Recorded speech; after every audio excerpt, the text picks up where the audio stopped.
Nightcap? Is it perhaps Ina? Ina? And we are G'day.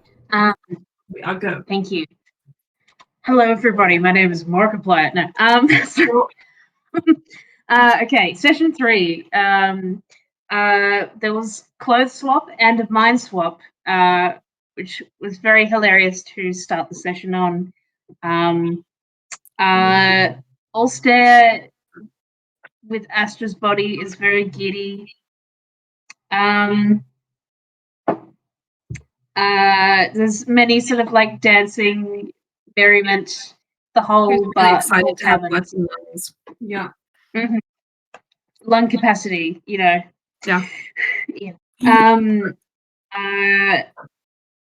Chief Cleric Safir talks to Sparks and also Astra in Cass's body, but then eventually Astra and it's all very confusing. Astra's body. We both.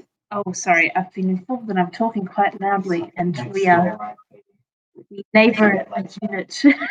Just right there. Anyway, yeah, but that'll help. I think she's not sure who invited Astra to come to the Temple of Bahamut. We discovered from staff here that there are shenanigans involving undead and reanimation. I think she imparts that where Kev is being held is near the shards in a particularly hostile area. Northwind stronghold. And then there's various flirting also happening. Astra is flirting with Cass. There's Dino Nuggies. Allstar and Loran in a private room. Allstar tells his story with golden eyeliner on Loran's skin. It's very. It's a moment. It's an intimate moment. Cass gets a drink that allows her to pickpocket well. Sometime later, it's a bloody bag. She senses something sort of feels like fur in there. Oh no. What did I write here? Animal and bone preserved. Did I write that? Necrotic stuff. She senses necrotic stuff, which immediately is like, oh shit. The pink tiefling with the bag catches her trying to steal it. And seems to accept a drink as an apology. Cass asks her, what she's sort of doing. She replies, hunting. Cass is like, good luck hunting. And the pink tiefling is like, I think the hunt is done. Like, oh, great, cool.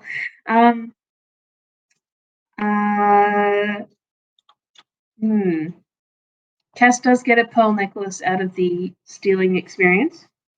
I've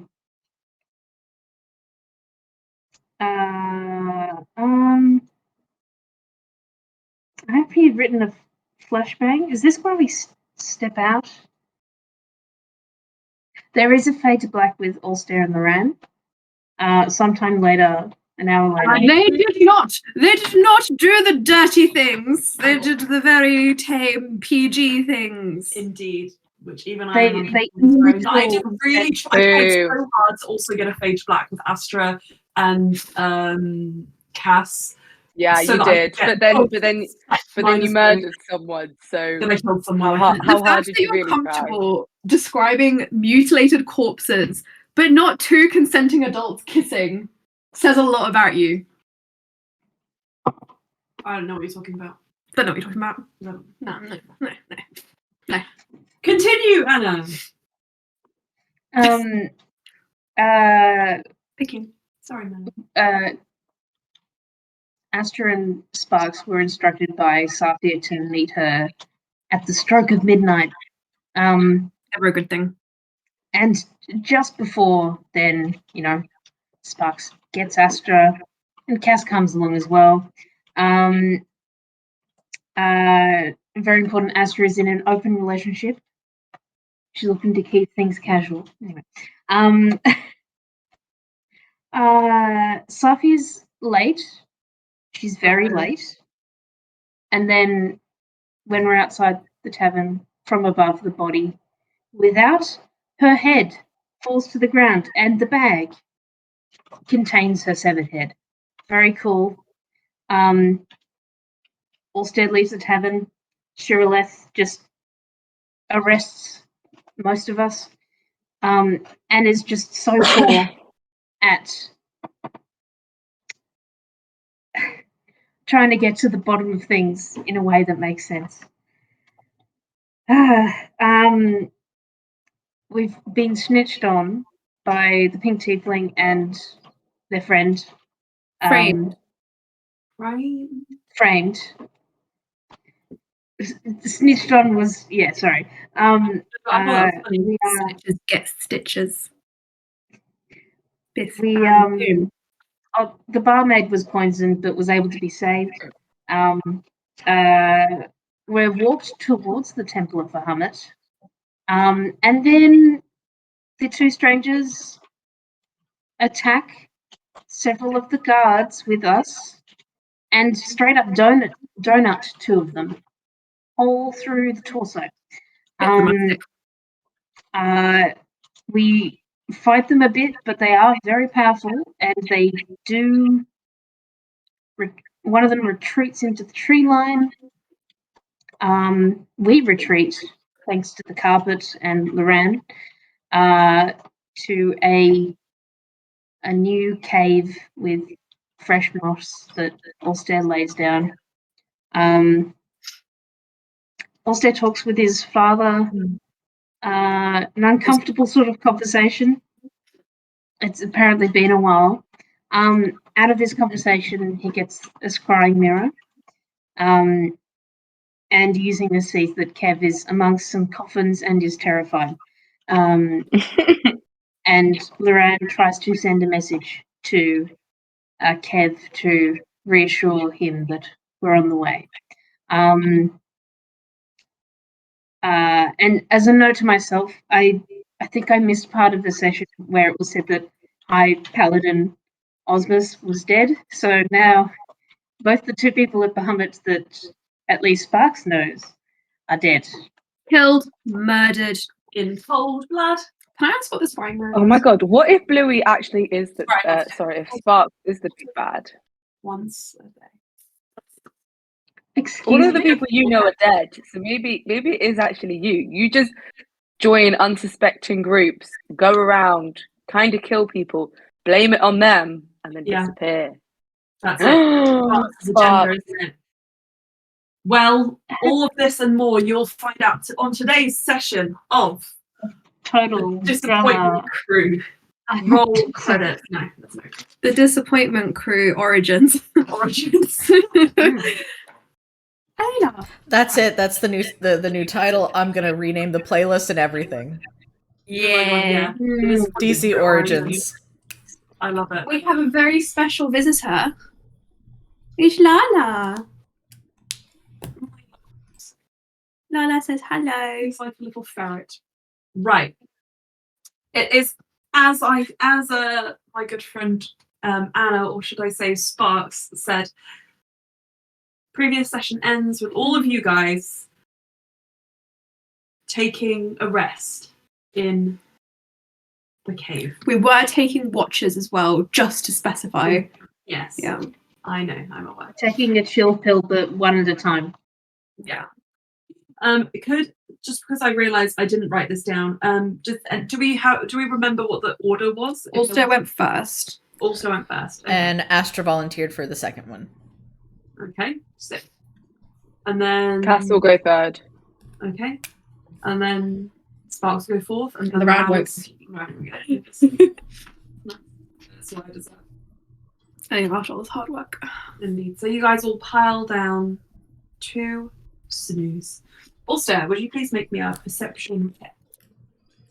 No, that was very good. Well done. Thank you, Arius's dice. Oh, So that is a 21. 21. Okay. You keep a.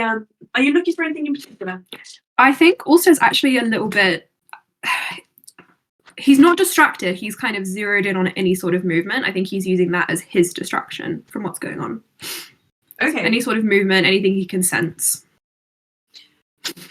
With a 21, as you kind of look out onto the shards, you do see creatures. So there are beasts that live up in these high peaks. You see mountain goats larger than you'd ever expect. You see some grey and white wolves, but not many. Can I make friends with something scary, small, and fluffy? There is an eagle. That's not scary, small, and fluffy. I'm thinking like a vole or something. Oh, okay. I thought you meant. Are like they small scary? A vole. Yeah. Yeah, they eat crops and shit. They're like evil moles. I don't think there's any earth to burrow in, I'm afraid. So maybe no to a mole, but a vole probably. I said a vole. Sorry, I misunderstood you. God. Really going to bring it today, aren't I, guys? Right. So, make me an animal handling check.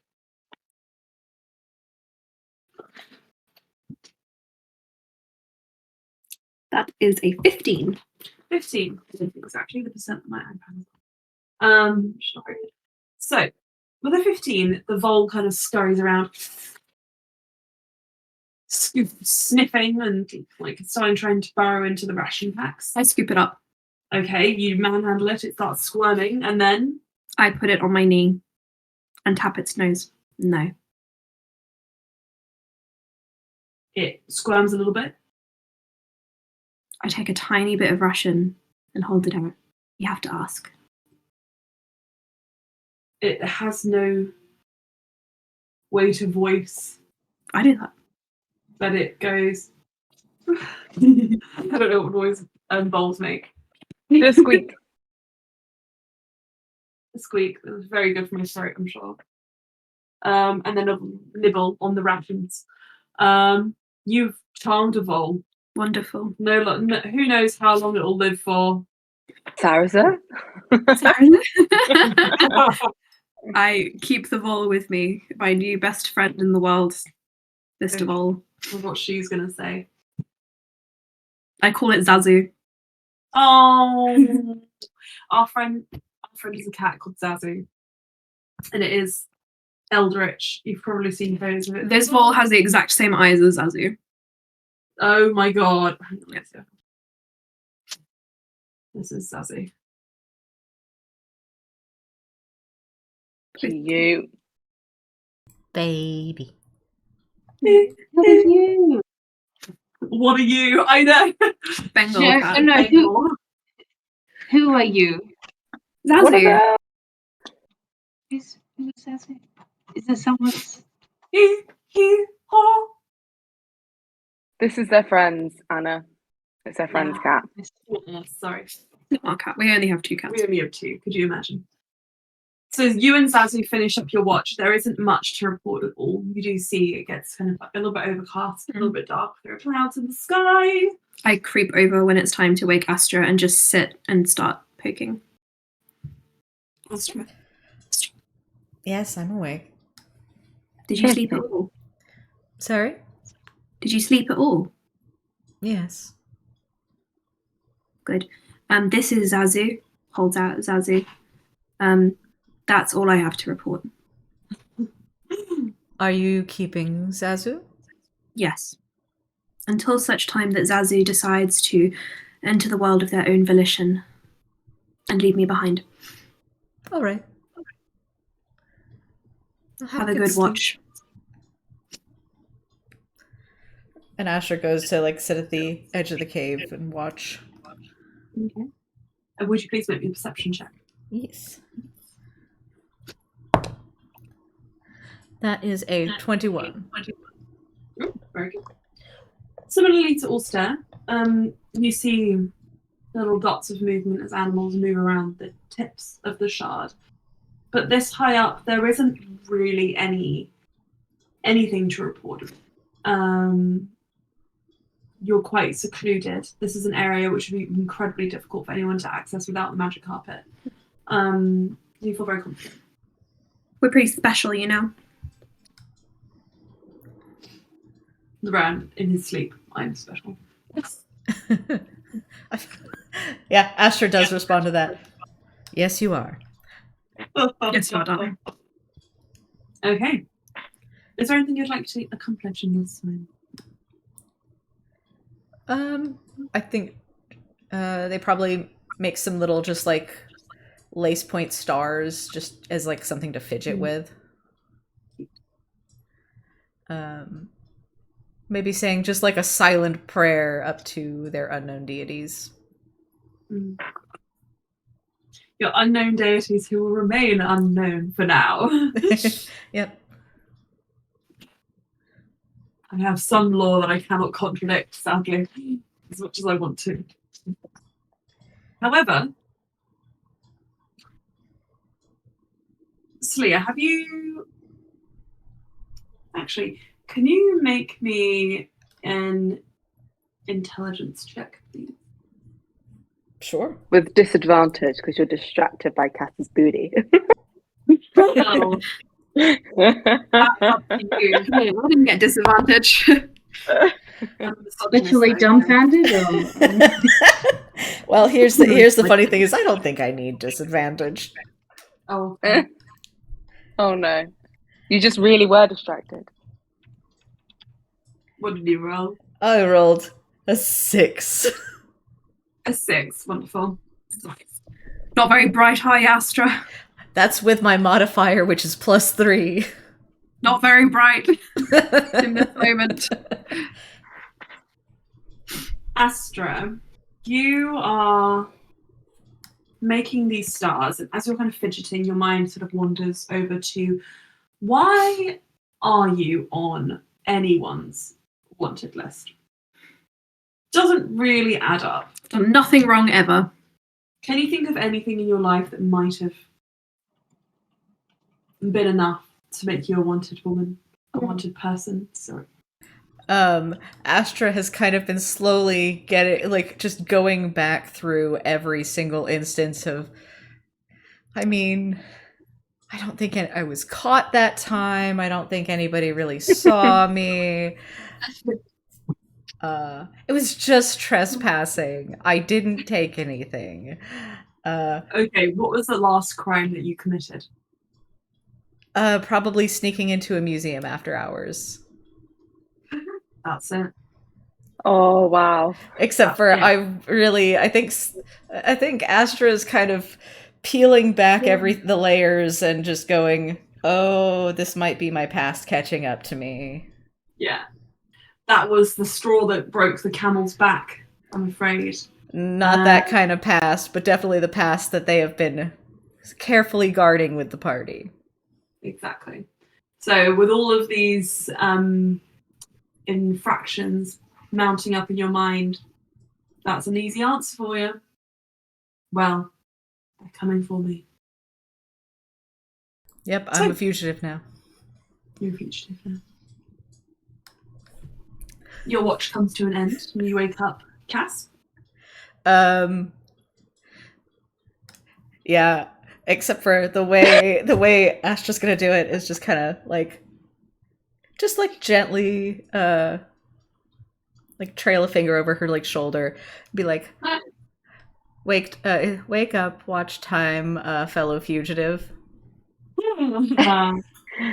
Cass is gonna I think she's gonna stretch like a cat and be like, oh, that's nice.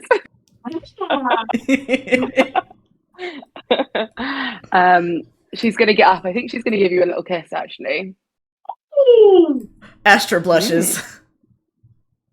And then she's like, hang on, don't go to sleep just yet. She's going to... Can I do an insight check to see how asleep Loran is? Oh my god. I think I've got no pluses to insight, so come on. That's a 16. 16. His belly's out a little bit. Just Okay. collapse. Okay. So, Cass is trying to debate exactly magic what carpet. prank she wants to do. I'm assuming we had a fire, right? Yes. Okay, she's going to take a bit of coal from the fire, and she's going to draw on his face. Wonderful. So he's got a bit of gold smeared around. What are you going to draw? What is she going to draw? I think she's going to draw.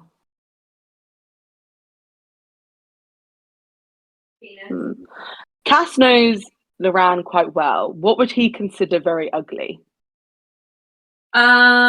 He would consider, like, you know, the sort of stereotypical, like, thick glasses, like wrinkles on his own face. Cass on his own face. Is going to do. I was already thinking glasses. She's going to do a pencil mustache, which is like the creep mustache. No. She's going to do thick glasses, and she's going to do some wrinkles. Funny. Does he? And I think she's going to color in his eyebrows as well, so that they're like really dark. No. Glasses. And give him a monobrow. You should color in his goatee. These are only And things his that would goatee. find ugly on his own face. And his In goatee. other people, the beauty is abound. His goatee is colored as well. Do you want me to do a sleight of hand to see if he doesn't wake up? Touch the goatee! Oh wait, okay, Cass, I have to say something. Oh God. Where are you? There you are.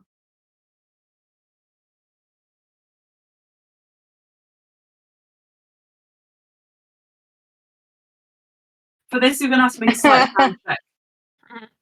When you get as she does that, Cass is going to chuckle because now she knows that, and she's going to draw a.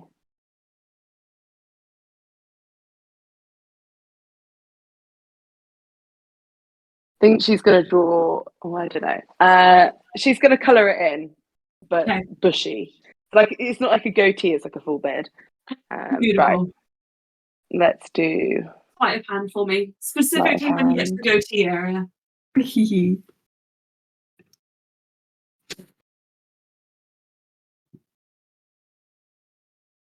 22, baby.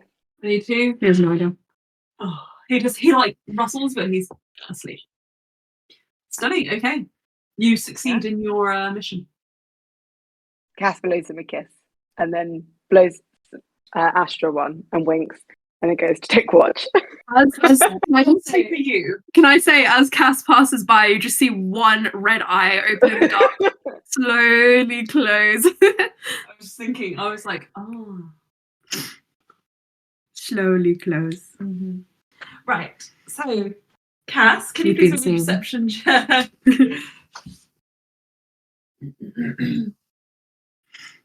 Natural 20. Oh, very good. Okay. With a natural 20, as you're looking around, in the far, far distance, you hear like a sound that doesn't seem to be carved out of mountains or nature at all. You hear a sound which is a bit more mechanical, like a clunk, clunk, clunk. And it doesn't sound like it's like something moving, getting closer to you, nothing like that. It's like very distant, like either a drawbridge being pulled up, a heavy door opening, or a mechanism of some kind. Not an automaton. Not an automaton. Ulster sees through campaigns. Yeah.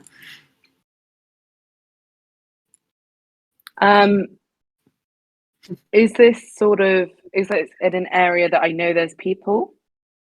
Or... no. This is in the direction Loran vaguely pointed in about when he was mentioning the Northwind stronghold. Okay. Can I try? I'm not sure that I have anything that would be useful.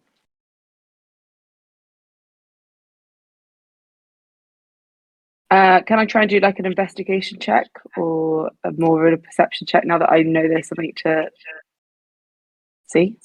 You can ascertain whether what kind of motion it is. So yeah, make me an investigation. Don't fail me now, dice. I have no pluses. Oh, that was right on the floor.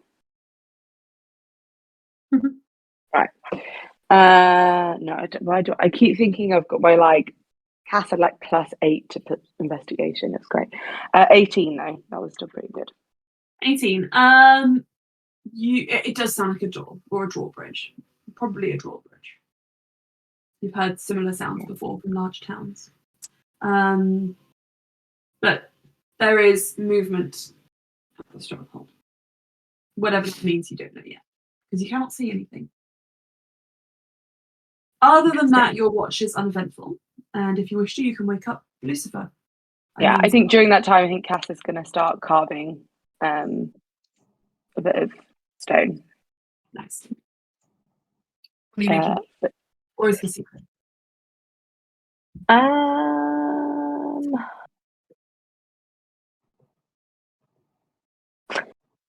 It's going to be sex. It's going to be sex ed. My sex ed. Where are you? She's thinking about potentially if she needs to get him on side again. You wake up Spark. Do you mention anything? Yeah, I think Cass is gonna. The way she wakes up Bluey, she's gonna crouch over her head, and then just be like, "Hello," but in a whisper shout. So if you wake up, Cass's head is immediately above yours. Oh.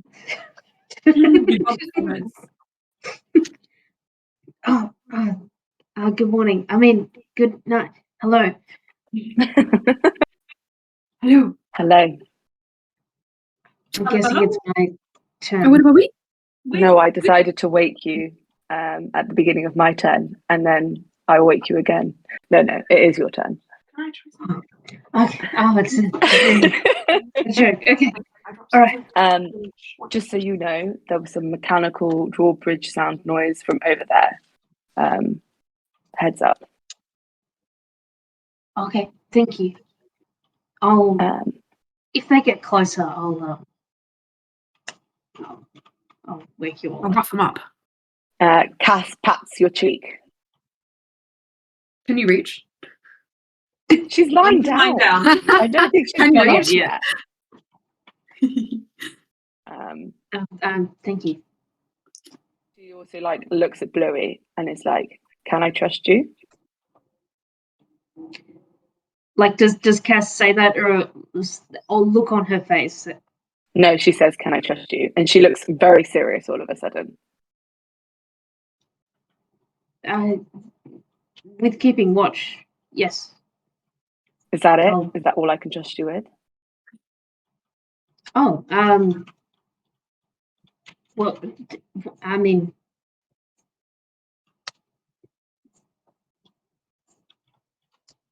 those people were there to kill us, so I need you to swear on your life that you won't reveal what I'm about to tell you. What? Oh my god, are you going to tell her about Loran's goatee? Monster! That's not what I'm going to do, but yes. Okay. I don't understand. I mean, I'm happy to fight for all of you and also look out for any danger. Right, in that case, Cass is going to slip out a dagger, hold it to your throat, and say, "If you reveal that I have covered Lorad's face," and then she's going to put it back, smile, and go to bed. Okay. Did that serve a purpose? No. Okay. Well, she was supposed to promise, and then Cass had just told her, but she didn't, so Cass had to threaten her instead. Well, there you go. Because Cass gets the vibe that Bluey is the type of person that would see it and then go "Lorad, you've got something on your face." Yeah. So, Bluey, with this horrifying information, you go and you take your watch.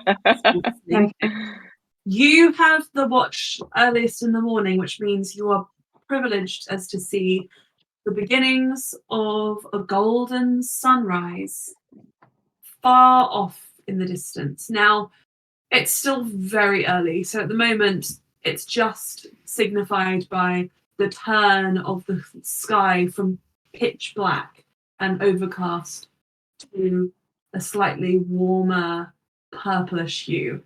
Purple! But 2 hours pass. Make me a perception check, please. Guilty here. Her name is Bluey Sparks. Bluey Sparks. A natural 20. Well done. Okay, you also. Nice try. Okay. Bluey Sparks. Clever. You don't see anything abnormal. You see creatures. You hear the rustle of wind. And as dawn breaks and sort of splits its golden yoke over the mountains. Ooh.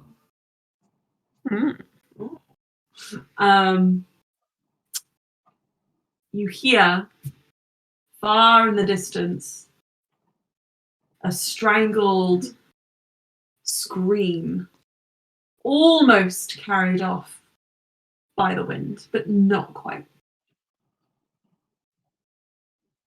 From the same direction Cass described.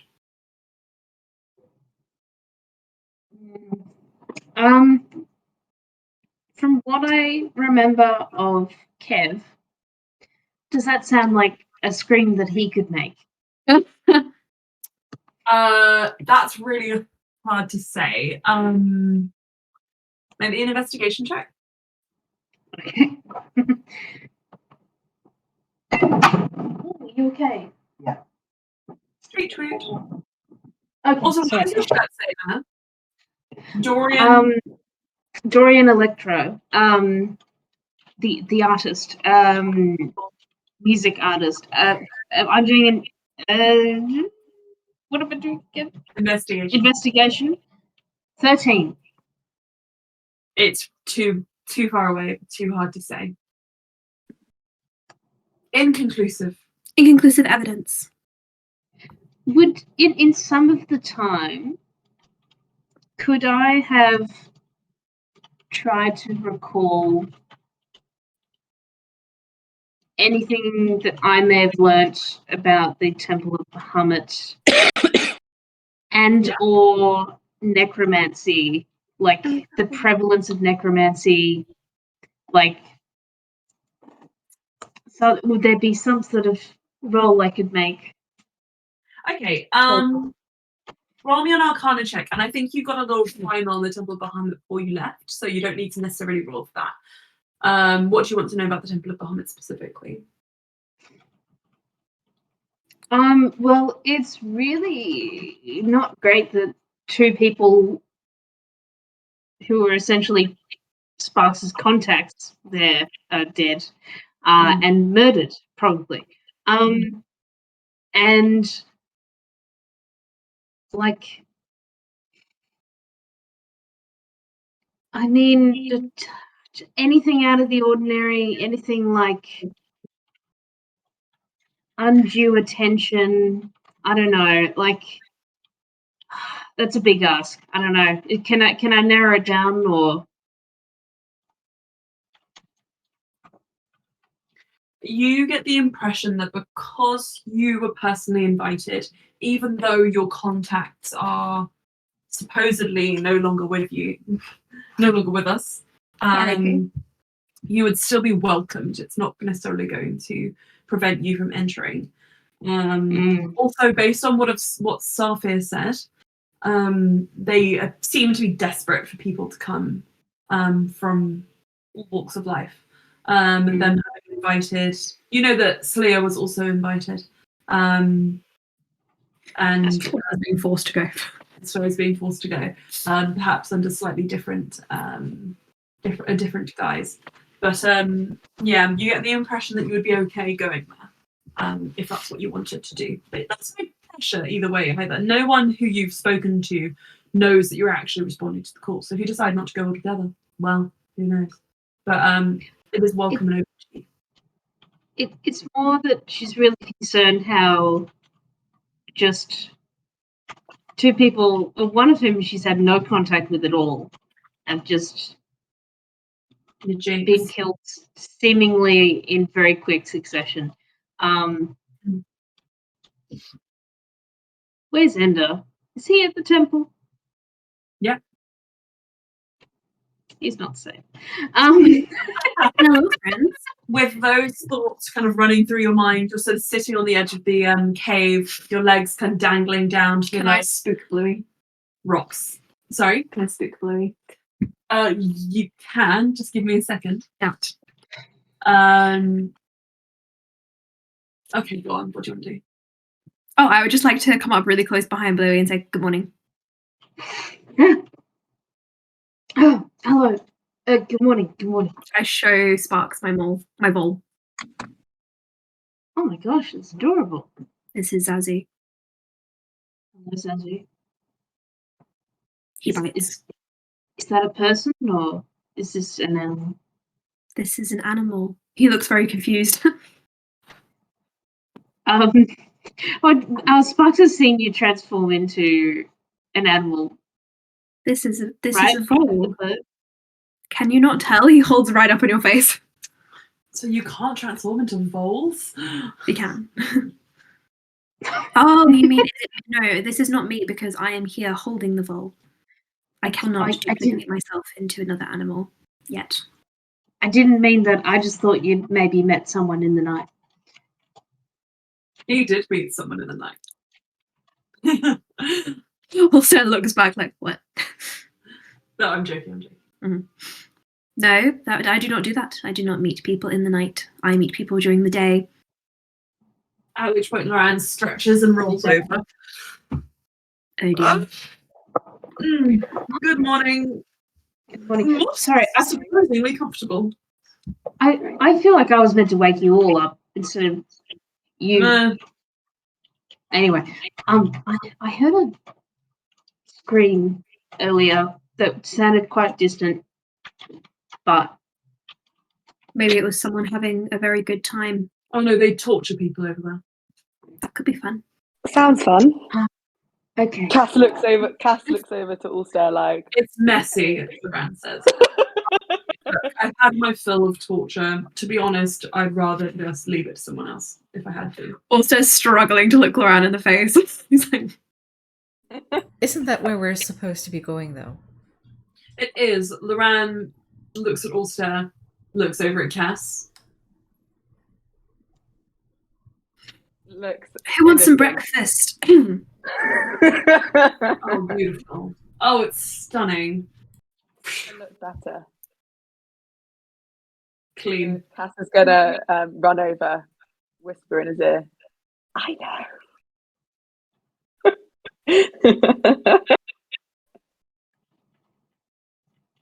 Excuse me, everyone. Cass and I are going to go and have a private conversation. He grabs you by the shirt and throws you on the carpet. I'm guessing you don't want breakfast. I do. Do you let this happen? This isn't gonna fight. She's down for whatever this is. Loran flies you around the corner. Right. You take this to your grave. Tell anyone. Not all within a couple of months. I will use all of my means to ruin you. Is there a reason? Surely there's a potion or a spell. It didn't work. Yeah, so unfortunately I cannot duplicate my luscious head of hair onto my cake. In fact, the only time I tried, it made my whole face floppy, and I did not enjoy it. And then the other one turned me into a fox, and that's not fun. So we're going to move very swiftly past this. Cass, are you sure? I quite like this topic. I haven't seen. I'm leaning out of the cave trying to listen. Make me a perception check. Cass, I don't. That's a funny one. No, this needs to stop here. In genuine news, I believe we do have to reassess the situation. Which situation? The Allstat situation. So we're not ransoming him. I gathered No. from the hickey. Well,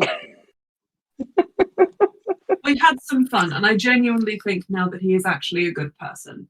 I didn't think we were worried that he was going to be a bad person. I thought we just wanted money. Yeah, but I see Kevin with your morals. I will let you pretend that it's because you thought he was bad. We'll go from there. Right. No, look, I'm thinking more along the lines of I was expecting someone more like Kev. And instead true. If it was Kev, I would definitely either sell him or push him off the boat. But maybe like. Do you think he can swim? Cass literally laughs like that. Maybe once we rescue him and we get him on the boat, we try it just to see. Obviously, we won't actually kill him because we wouldn't do that. Otherwise, but it would be pointless, and I would have wasted my efforts for nothing. Exactly, it would be a waste of time and effort. 50%. You just hear push Kev into the sea. Also leaning out of the cave slightly, and he's just like, what? But then we would get him back out in the boat. But I feel like that could be quite a fun experiment. And if not, let's face it, he needs to learn. Because if he's going to be on a boat. Yeah. Yeah. Right. So, to the matter at hand. Sorry. Your no, goatee. that's okay. No. It's fine. I'm trying to just focus because for some reason we're on a really tight time schedule. I'm thinking, because now perhaps the whole force of the Maasai might be after me for giving him a fucking hickey. It's a bit stupid. What prudes? I know. We should just be a bit more careful. So hold off on the ransom. Put a pin in it. Also, here's ransom. He's like, put a pin in it, and you hear pin in it. Put a peg in it, and we will see where this takes us. I think I will take him to the Ironstone. I did make a promise. Yeah. Well, let's go rescue the useless one. He has a useless one.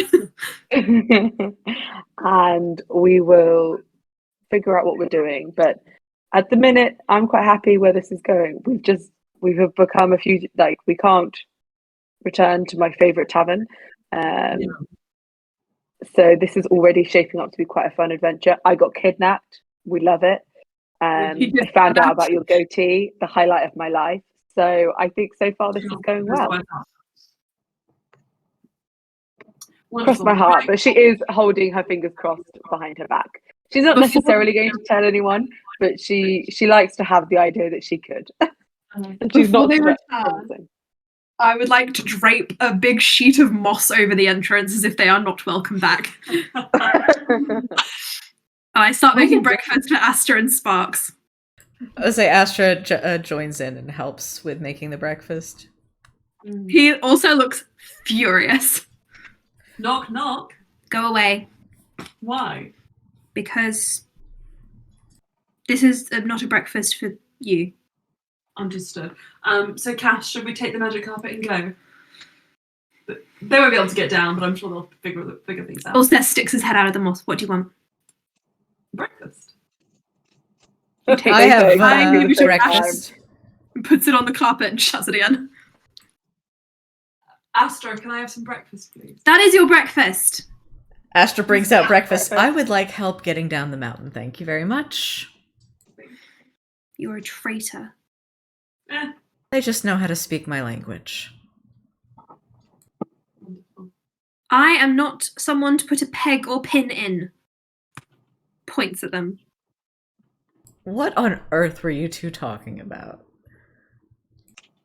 Talking about all sorts, but mainly rescuing Kev and then potentially pushing him in the sea to see if he can swim. I would not let him die, but I just wanted to see. And you were going to kidnap someone, probably me. Kidnap? No. I think that might have been on their agenda at some point, but probably not we now. talked about it at the beginning, but we kind of like you now. Right, okay. Look, everyone, can we please stop revealing private information? I'm not going to kidnap you. You wouldn't be able to anyway. I believe that, shockingly. Right. I am not kidnappable. Very, very actually, capable. You are, because we all were. Yeah. You were too busy flirting with the big man. I wasn't kidnapped. Yeah, you weren't kidnapped. That helped, actually. I think you'll find that flirting helps save us. So actually, no, it was probably me turning into a fucking big wolf. I mean, I would definitely say that went very well in my favor. Thank you, Brian. That's what I thought. What about the wall of fire I conjured? No, don't remember that. Wonderful. This is a very good breakfast that I cooked with Astra's help. Yes, it's all gone. Thank you. So what are our plans for getting into this fortress? Yes, well, let's just really quickly sort of ascertain. Loran hops off and crouches in front of you, Ulster, and boops your nose and just says, "Would you like a cupcake?" What makes you think that I want a cupcake? I don't know. Do I look like a cupcake person? I have cupcakes. Does anybody want one? Since when do you have cupcakes? Me? I can magic food here. I just wanted you guys to give me breakfast for, What flavour cupcake? Raspberry. Ulster holds out a hand. Yeah, and as Brian holds out his hand, you just see like another hand appear underneath Cass's hand, also there. And by the looks of it, Sparks was too. Ulster gets a raspberry cupcake with white chocolate frosting. He looks quite happy. And then the rest of you get vanilla cupcakes. Astra, you get a chocolate cupcake. If you want one. Astra will put her hand out for a surprise cupcake, and seeing the the disparity, Astra will kind of break it in half. Anybody want to swapsies for a tuxedo cupcake? Yeah. Tuxedo cupcake! What is it made of? Why is it brown? You know what? Here. And Astra just gives him half of hers. Also stares at it. No, seriously, why is it brown? It's dirt. Chocolate. Chocolate's made of dirt. Also licks it. Doesn't taste like dirt. It tastes sweet. Quite nice. Yeah. Oh wait. Eat the whole thing. Why didn't I think of this before? Loran just draws a very delicate, very intricate, really complicated rune on the floor, and from there appears a freshly cooked spruce cake. And he starts he pulls out a dagger and starts cutting it up into pieces, and he just says, "I mentioned this to Ulster." You just go, "This is a delicacy in Ironstone. Also, you get a piece for free. Cass, you get a piece for free. You two, what are you going to give me in return for cake?" The cupcakes were your gift, but this is a bit much. It's 2 spells. You can't buy. I made you breakfast. There you go, Sparks. 3 days of labor. That's a dangerous game, Sparks. When would that need to be redeemed? When we arrive in my shop, we can have a little rest in Ironstone, my pied à terre, and you can work for me. 3 days. I just lost my muscle, so you might come in useful. You had muscle? No, I mean yes, I did have muscle, but give me the cake back. Also, has already eaten it. Jesus Christ. Maybe I will run.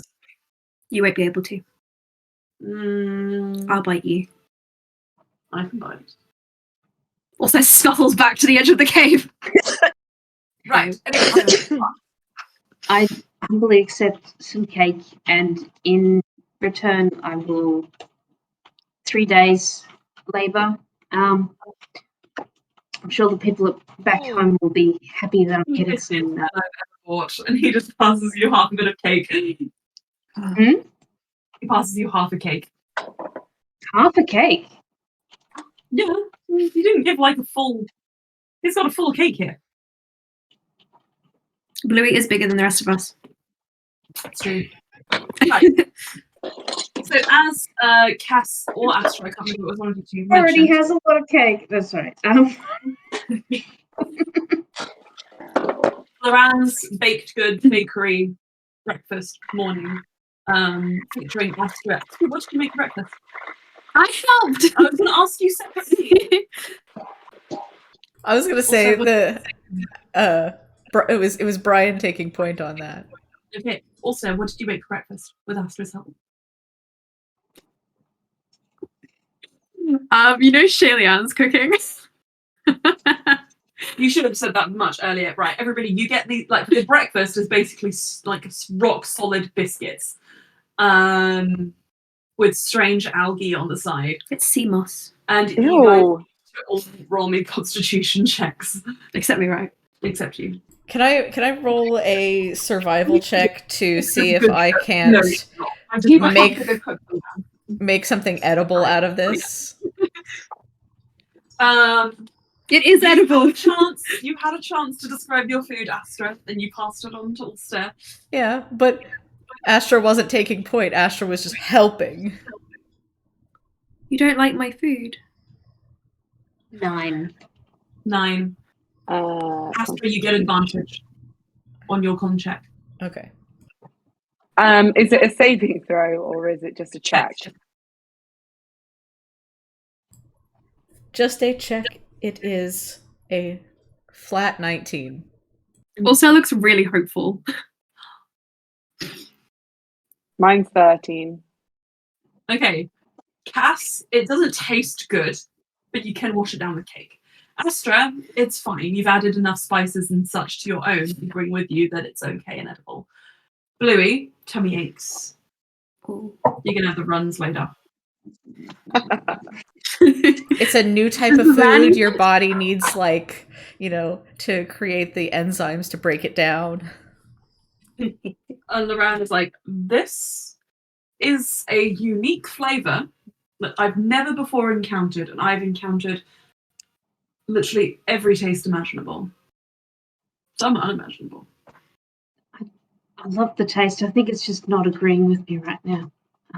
I didn't care for the taste. I think it's lovely. Well, also scoots over to Astra, who just bundles himself up. It was what I've been making on the road because we don't have many ingredients, and I thought it would be a good way to preserve the rations. And the sea moss is good for your digestion, I think. At least we think so in the Messiah, but it is a bit dry now. Loran looks down at the bed of moss, looks over at you, and says, Ulster, could I ask you a question? Yeah. Can you make me a flower for anyone I request? Potentially. Can I have a broccoli flower? A broccoli? Yes, please. That's the green or the white one? Whichever. Green. He makes a cauliflower. So, can I just mention? Yeah. He picks up the cauliflower. You don't need to preserve your rations because you can grow vegetables. This is edible. But you did that. So why have you been making this? Because it would test my fortitude. Maybe we should wrap some. The cauliflower withers. And also sometimes it does that when I'm sad. Okay. The moss around them starts withering. I see no It's a reason why I can't make moss. Right, anyway, that demonstration Time to aside, go. Levan passes the cauliflower over to Ulster and gives it a little pat. We do need to get into the stronghold, so It's completely melted in his hands. Oh. Puts it down, washes his hands on the side of the wall. Yeah, we do need to get Kev back. So we heard a scream last night. Did anyone else hear anything? No, Mechanical clunking, like a drawbridge. I didn't hear anything. Okay. What do you want to do? What do you guys want to do? How do you guys want to go about scouting this location? Brad knows where it is, but not Carpet. much else about it. Carpet. And then some sneaky sneaks to try and see what's happening. Yeah. I can make a cloud. Okay. So you guys all pile onto the carpet with Loran steering. Because he's steering, he's not going to be able to make too many checks or anything like that. So it's Can just I- you guys. Can I assist him with steering if we need Loran for any reason? Yes, that's fine. Also, you're going to make a cloud underneath the carpet. Mm-hmm. Okay. You'll be partially focusing on that, so you two are going to be slightly out of commission, but Sparky. Would it make sense for Cass to help with the flying because she's probably flown it before, and then Ulster can focus on the cloud and then do some checks? Because I'm assuming you've got better investigation and insight than Cass probably has. Good idea. And perception. Sparky. Clerics can change their spells with a long rest, right? Yes. Fuck, not clerics. Sorry, paladins. Yes. Right. When you go to your spell list, there's an option to prepare and unprepare spells. Can you see that? Known versus prepared, and I can untick prepared ones and tick so ones you can prepared. change out as many spells as you like at the end of a long rest.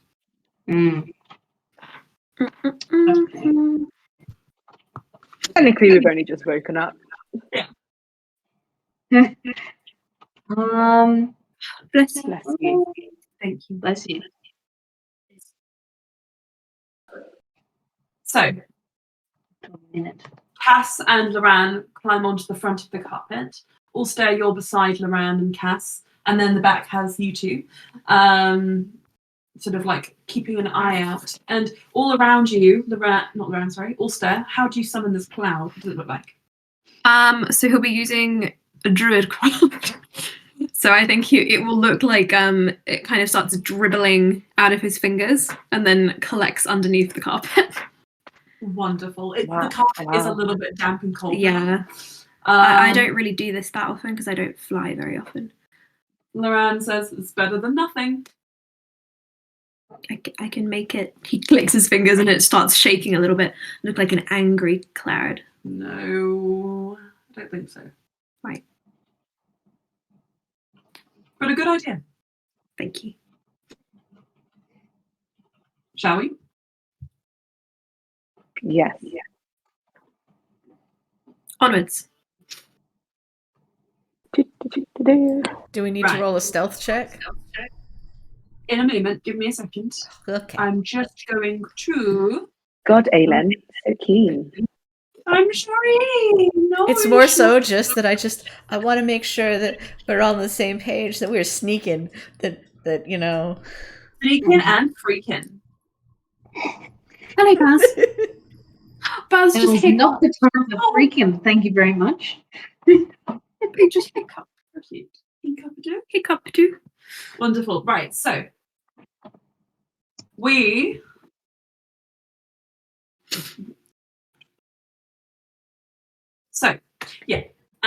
with Ulster's cloud and with Loran and Cass steering, who have a lot of experience with it, I need you guys to make this stealth check with advantage, and the DC is going to be pretty low. So unless you do something absolutely ridiculous, you'll be fine. If it's with advantage and Bluey has disadvantage, does that mean straight roll? Straight roll. Dirty 20. Dirty 20. 17. Also a dirty 20. Lovely. Oof. Bluey's going to prepare a javelin, by the way. Okay, cool. So, Have it in hand. 20 plus 20 plus 17 plus. I will say, Cass will probably notice that Ulster is now very embarrassed around the round, which, because I know that Cass has a thing for humiliating sweet little boys who've never done anything wrong in their lives. Exactly the reason why she humiliated me by putting charcoal on my face. Exactly, he's a sweet little boy, never done anything. Never done anything wrong in my life, no. I didn't notice those face markings at all until you just said it then. Bluey, make a deception check. Oh. Okay. Yeah. Loran might be looking at you with a frown, but you look over to Cass and she's like, yes. Lovely. That's 11. Loren's looking at you like, I will remember this betrayal. What betrayal? Don't you worry your little head about it, Ulster. Don't have a little head, I have a normal sized head. Sparks grips her javelin a little bit tighter, like, and glances to Cass. Hold on tight. Loran tilts the carpet around a peak. You guys saw through the sharp edges of this mountain range. And as you go, and as the morning sets in, it is not a golden morning like it was when the sun just broke above the mountains. It darkens yet again and becomes grey and overcast, and small pellets of rain begin to whip against your faces. Ulster's cloud starts raining. Yeah. It's misty and gloomy and grey. This is good, I don't need to wear sunscreen. And Loran says it's pretty typical of a morning in the mountains. He has to sort of like speak loudly to call back to you because the wind is rustling. I open my mouth to catch rain. Wonderful. It tastes fresh and not like acid like in our world. Anyway. So, the Shard. As the last of the mountains before the Northwind stronghold sort of like fall away, you see in front of you a large grey building. It seems to be carved out of the mountain itself, and very distantly behind you, Bluey and Astra, you can notice it. The tallest spire of the Temple of Bahamut can be seen from the carpet here. Well, we're not going there. Against your skin, you feel the north wind Ulster's face falls. blowing bitterly against you, and you fight the urge to kind of like double down on the carpet.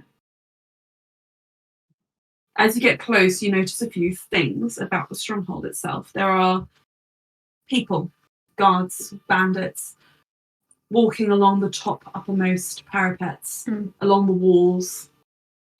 The drop from the tallest tower is distant, and at the very bottom of it, you see red smears. Do you think they drop people off there? As you say that, you see from the tallest tower a body being forced. No!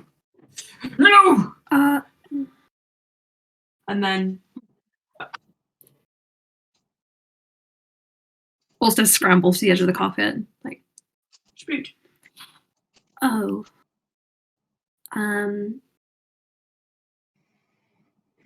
He sits back.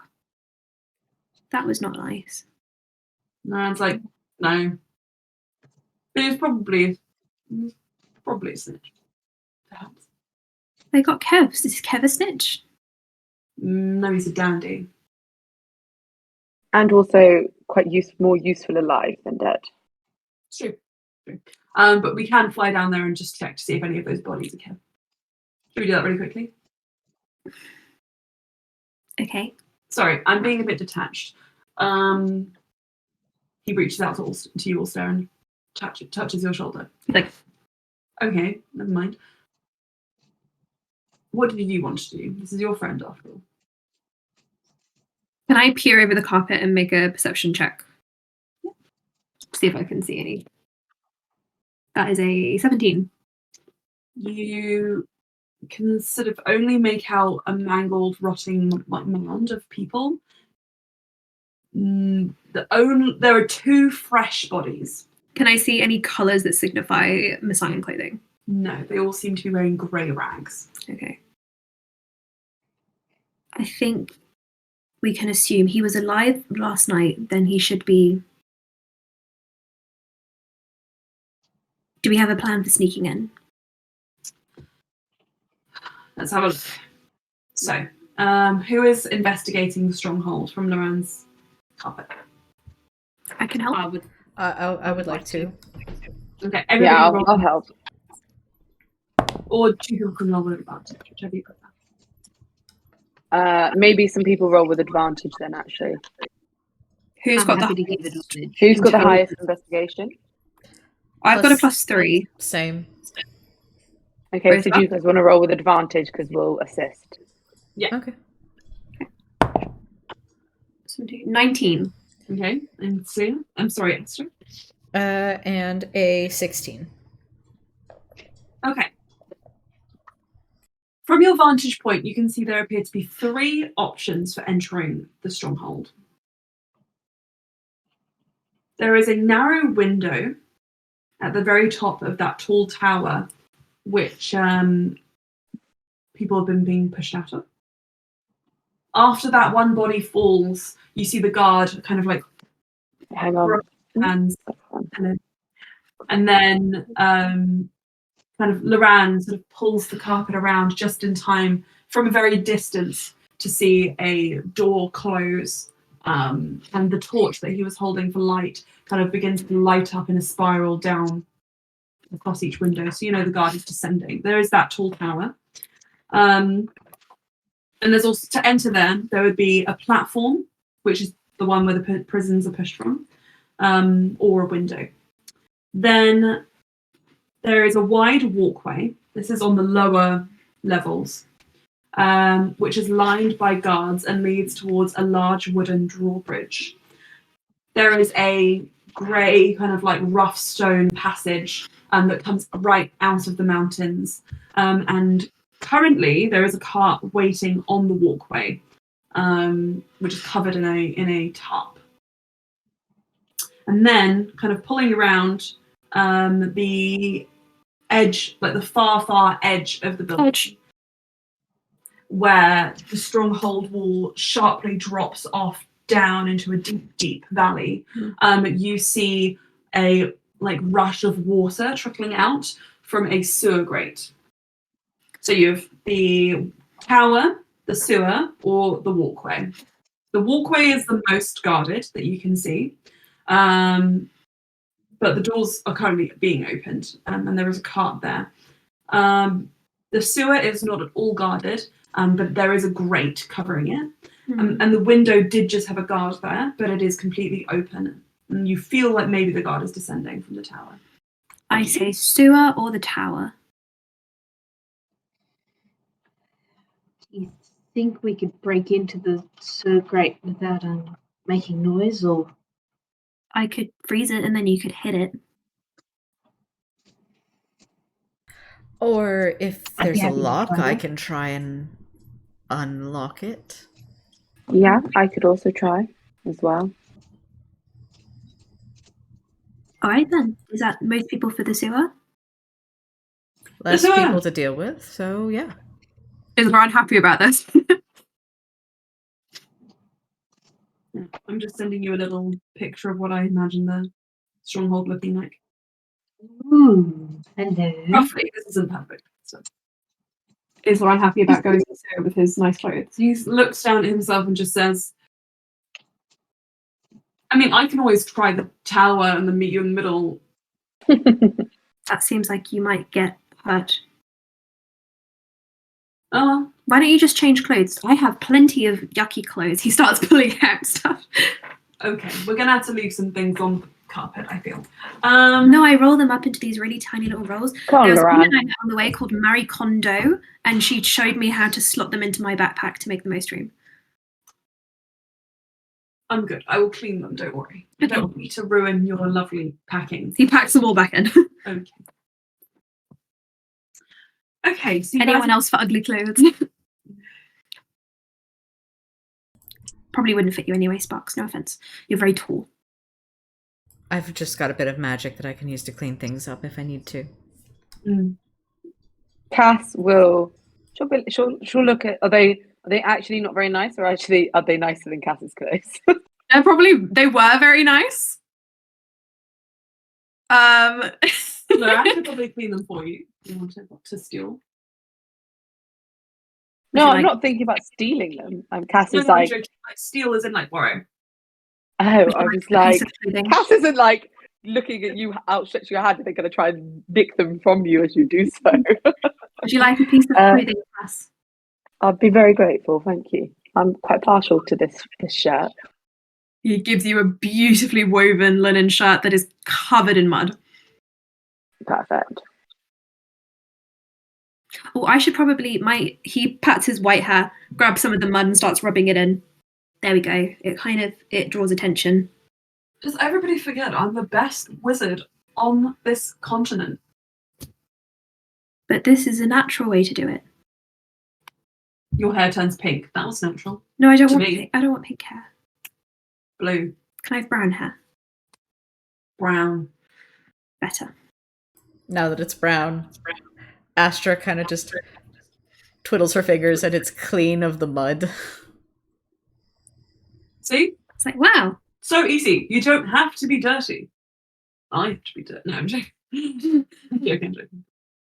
What about Cass's mud then? He peels off a big strip of it. We're about to go in the sewer. It's all good. Let's hit it. Alrighty. That's so interesting. Okay, so you guys fly down, skirting as far from the stronghold as you can, so that you can come up below through the valley without any guards seeing you. Now, Ulster, this is probably about time to drop the cloud, as if a cloud starts dropping from the sky, people might get suspicious. The cloud vanishes. And I would like you guys to make me one more stealth check, please. Straight for everyone and disadvantage for Sparks. Sparks. Name's Sparks. Oh, Who Sparks, no, it's disadvantage for you. Because you're back to normal. Okay. Oh, yeah, disadvantage. I forgot. You said it was a stealth we're rolling, yeah? Yes. So go to Okay, I really do like that I put some. Okay. I really like that I 20. put some stats into dexterity. It's nice. 11. 21. Okay.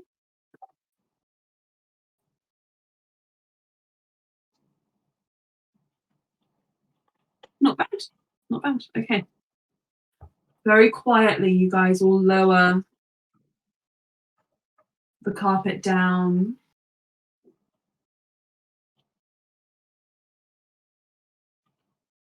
Let me just change the vibe slightly.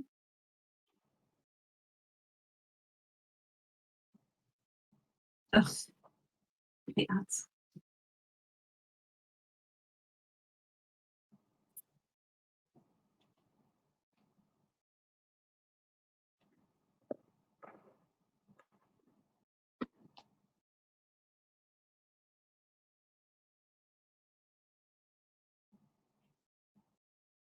Okie dokie.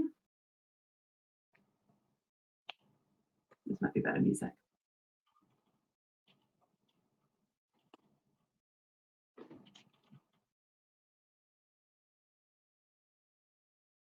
So, you pull up alongside the grate. Now, this is a lattice grate, and it has got 9 bolts.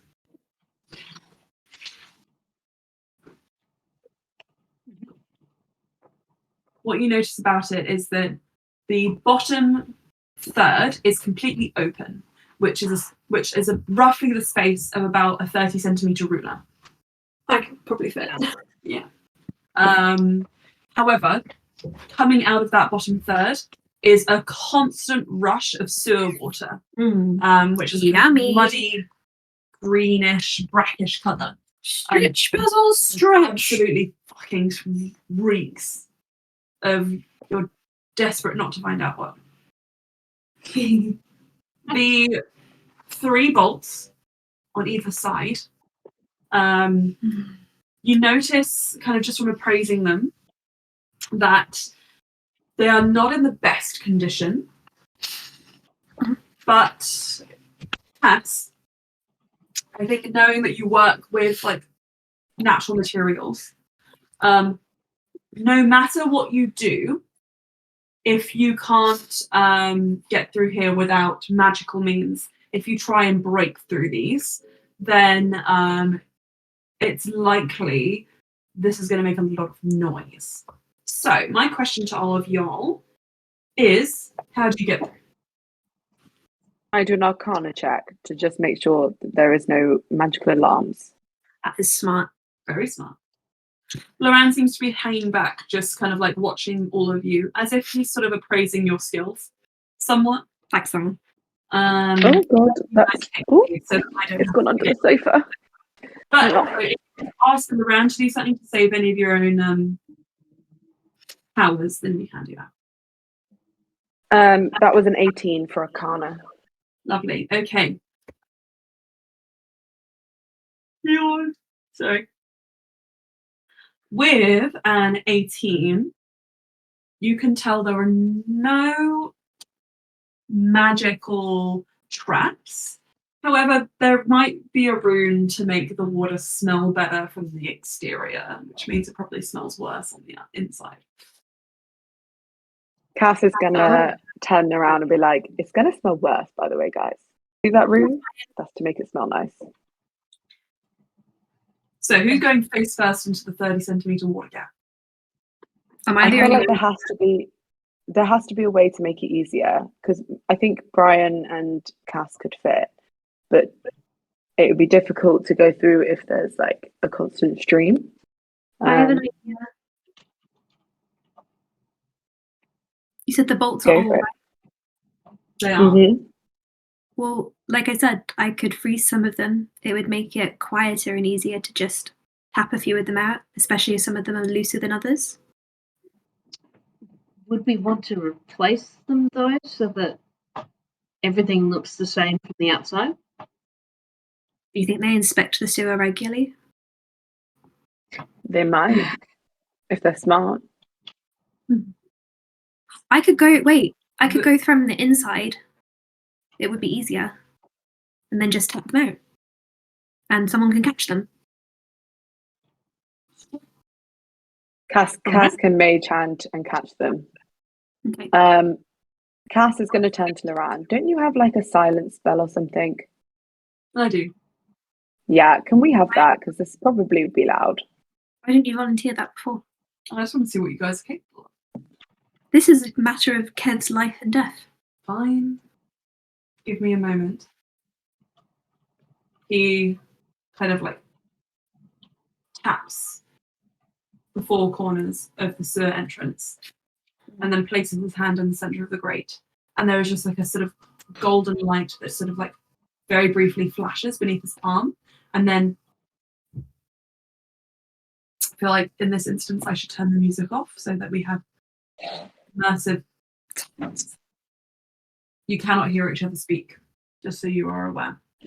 Olstead gestures that he's going to go in the 30-centimeter gap. Mm-hmm.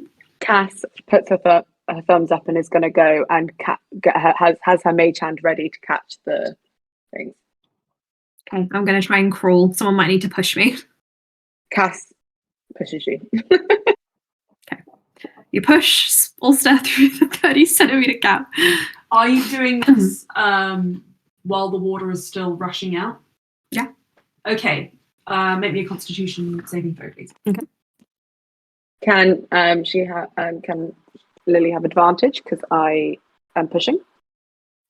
If it was a dexterity saving throw, yes. It's a dirty 20. Okay, look, I'm not gonna lie. I'm not gonna lie. It's repulsive. It's really repulsive. But you don't, even though a wave of sickness kind of falls over you, excuse me, I've had worse. you feel like maybe you've experienced worse. You come out the other end Ron would have an absolute heart attack. all of Loran and Slea's hard work of getting rid of the mud completely is ruined. You are damp. You don't want to look at necessarily what some of the sludge is. He starts tapping it. But you're on the inside, yes. Okay, so Cass will catch them. Okay. Cass, you hold out your hand and frozen cold. Mage hand. Sorry, you hold out your mage hand, little frozen cold bolts. Into plop, plop, plop into it. This takes you all in all about 10 minutes. And the man looks impressed. And then with a shake and a quiver, you feel, Cass, the grate beginning to slip and fall. Now, you know that you're not strong enough probably to catch this in exclusively by yourself. I think Cass would have already messaged Bluey, or Sparks, Bluey. sorry, to be like, you better catch this. Sparks, can you make me a strength check, please, to see how well you can catch this? I'm going to put these back on because you guys get the gist. Horse's just chilling in the sewer. 17. 17, lovely. Okay. You brace and it's a strain, but you manage to catch the grate. Now, moving it aside, unfortunately, even though this is now big enough for you guys to crouch and crawl through, it is not necessarily big enough for the carpet. So I need to put that away. Loran, he can't hear you sadly, but Loran aligns the carpet up to the entrance. Bluey, whilst you're still holding the grate, and he waits for you all to clamber in. Scratch. And Bluey, if you go last, he will go. And just as the carpet wraps itself up and hops on in, you can slam the grate back without too much. And then issue. Cass will put the bolts back in. Oh. Well done. Teamwork. Let's go. You find yourselves in a Secret tunnel. Secret tunnel. a pitch A stronghold. Secret tunnel. dark tunnel with the only light source being from the grey sky. Night vision. Night vision puts you in seeing things in 60 feet. 60 feet and shades of grey, so you're fine. But still, it's more the atmosphere. I think I can't see. Yeah, I think you're the only one that can't see. Mm-hmm. Dang. Oh, he keeps bumping into things. Just stepping really carefully. And now, the silent spell doesn't move with you, I'm afraid. So when you step out of it, you go 1, 2, break through the edge of the silence. And the first thing you hear is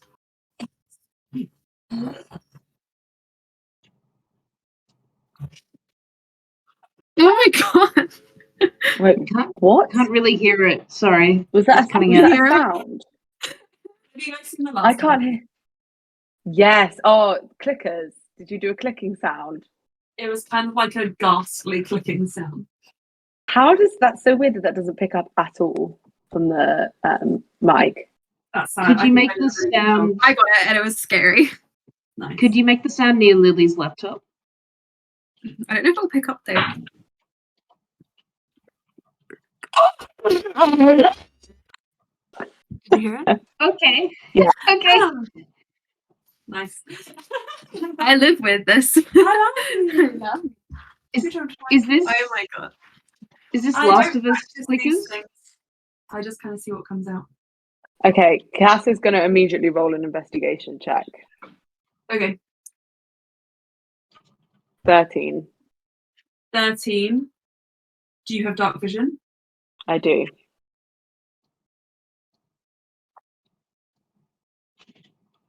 At the very back of the tunnel, you see a faint movement, but nothing coming towards you. Okay. Cass is going to message everyone in the party. Obviously, not at the same time because she can't, but she'll individually do it. She'll message Luran first and be like, there's movement up ahead. And then she'll message everyone following that. I'm guessing that Ulster's at the front because he went in first. Yes, but there is space for you guys to. Well, actually, no, there isn't space for you guys to reassess the.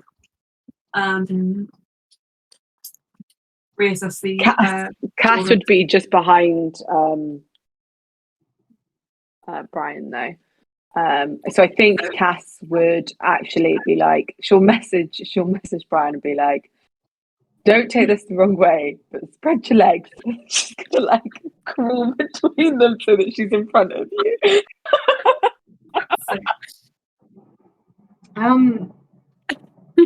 I think if we're goddamn plane, do you all hear that plane? Yeah. Loud ass plane. I think if there's some sort of ghastly sound that we're all hearing, when Cass messages each of Emma's us, drawing something. What are you talking about? Sparks will offer to everyone via Cass, if that's all right. Does anyone want protection from undead, potentially? I think that would be a good idea. You hear back. Who would love some protection for 10 minutes? I think as Cass is currently at the front, I think Cass would say, because Cass has wanted to go in front of Brian because Brian is kind of like, that is their entire mission was Brian. And also she quite likes him. So I think she would suggest the people at the front. So it depends on how many you can do. If you can only do one, then Cass, because she's right at the front. Okay. I would say Cass then, because she's going to try and use her body to protect the boys. Sparks would sort of try and reach around. Okay, Cass will like put her hand back. Thank you. All right. And he cries a bit and taps your shoulder. And for 10 minutes, you have protection from evil and good. Creatures of who are aberrations, celestials, elementals, fae, fiends, and undead have disadvantage on attack rolls against you. You also can't be charmed, frightened, or possessed by them. 10 minutes. She's going to do an investigation check to see if she can, or a perception to see if she can see how many there are. Can I assist with? I was going to say, can I assist as well? Yeah. Only whoever is at the front. So I just really quickly need a marching order. I think it's Cass and then Ulster. Okay, give me a second to just. Roaring furiously. I'm not. It sounds like to me. It sounds like it'd probably be Cass, Brian, Sparks, Astra. Sparks is at the back. Luran. She put the grate up. Oh, she put the grate back in. So yeah, I was true. thinking it was Astra behind Brian. Yeah. Okay, so I think Cass and Ulster would be the ones to assist each other on this. For Is now. it perception or investigation? Perception would be better than investigation in this situation. And is roll Lil's rolling? Yeah, I think roll one as well because you've got better. Dirty 20. Ooh, 18.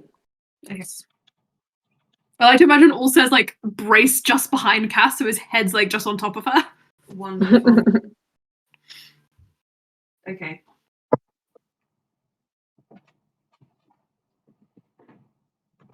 I'm zeroing in Mhm.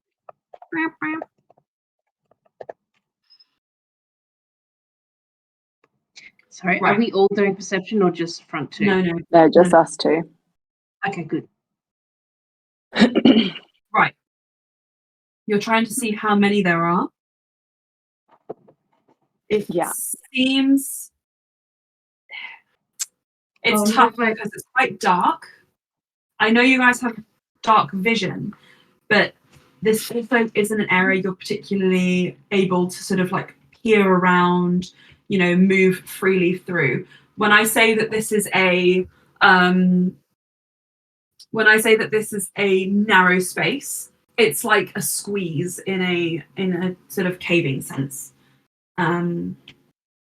So I think you can definitely see that there is at least 2 of whatever this is, because you see one movement and then another. But are you guys waiting? Are you guys pursuing whatever's there? Well, at the end of the day, we've got to move. So I think Cass would.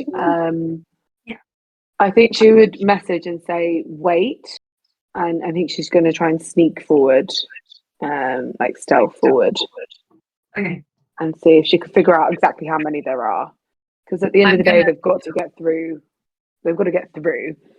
But she doesn't want them all to go up and then potentially. She's thinking if she can go up first, she can potentially go unnoticed. She might not, but and then see. Okay. I would like to prepare primal savagery. Understood. Can I do divine sense and hold concentration on a spell at the same time? What does divine sense say? Can you read it to me? The presence of strong evil registers on your senses, noxious odor, or nice music if it's good. As an action, you can open your awareness to detect such forces. Until the end of your next turn, you know the location of any celestial fiend or undead within 60 feet of you that is not behind total cover. You know the type of any being whose presence you sense, but not its identity. Within the same radius, you also detect the presence of any place or object that has been consecrated or desecrated, as with the Hallow spell. Okay. You can use this feature a number of times equal to 1 plus your charisma modifier. When you finish a long rest, regain. You can sense the presence of 2 undead, and you can sense that they are not good. Not good, very bad. Okay. So.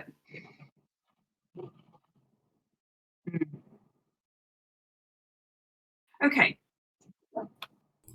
Can I do a nature check or a survival check to see if I would recognize anything, like any useful information about what we're perceiving? Mm-hmm. Which one? I can't decide these things for you guys. I'll go with nature. Okay.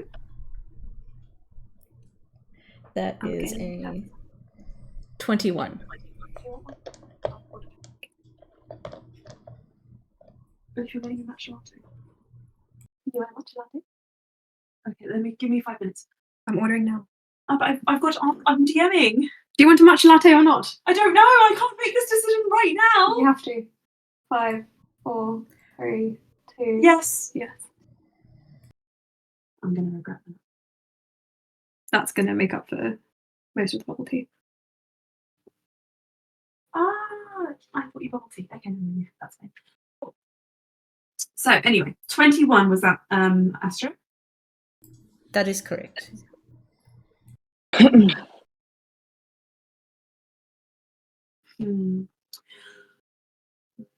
With that nature check,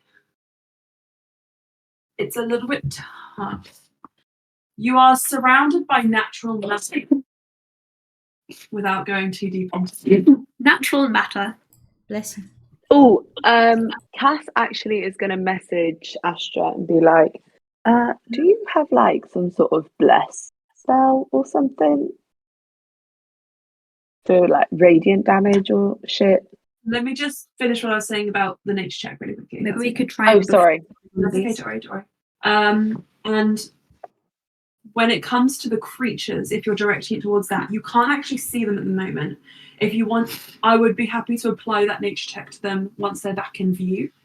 Would you want to try moving, like urging the team forwards, or do you want to stay where you are? More so, like the thought process was, given these sounds we're hearing of these creatures, like if it would sound like they're using like some sort of echolocation, meaning that they don't have a sight factor.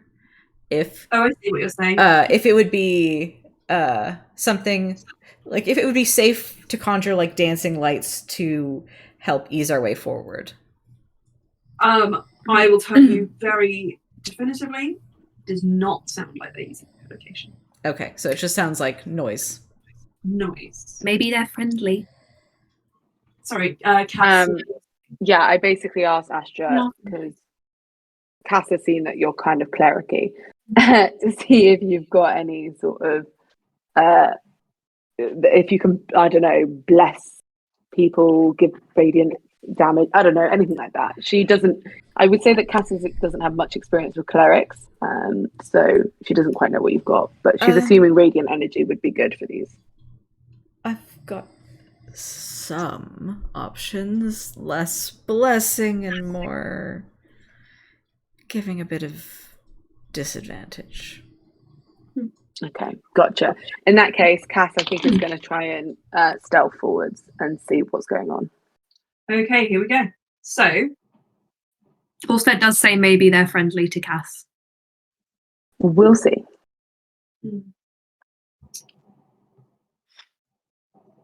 We've got Cass in the front, Allstead, Astra, Loran, and Sparks. Okay. Allstead, I'm going to just give you a bit of information.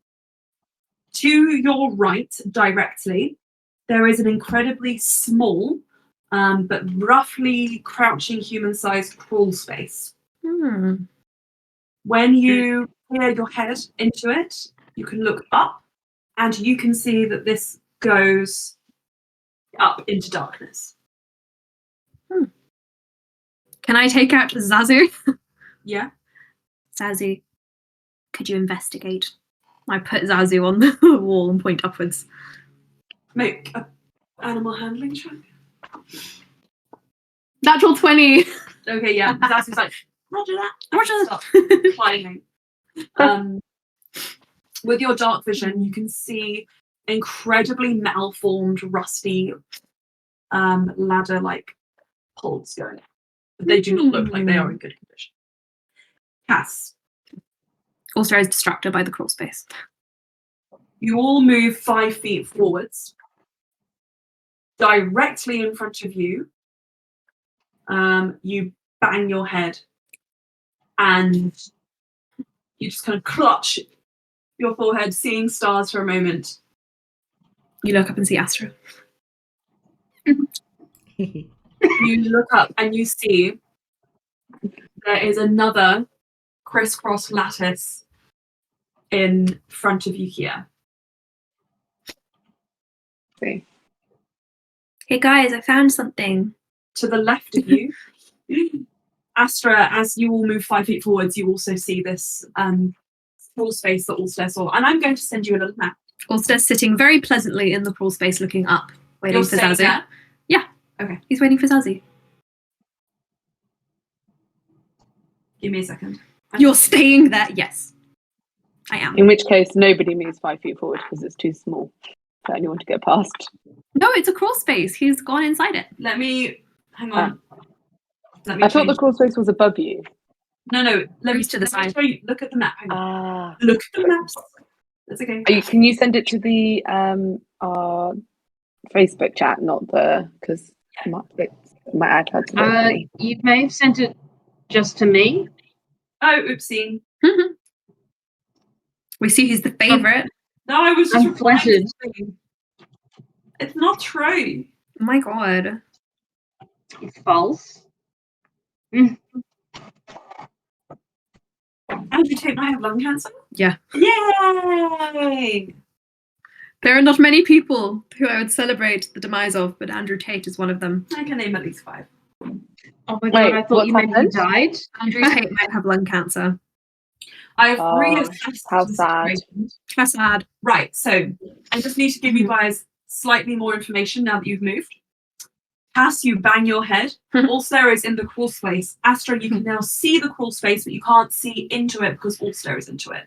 This is literally the most cramped any of you have ever been in your whole lives, and you're covered in sewer shit.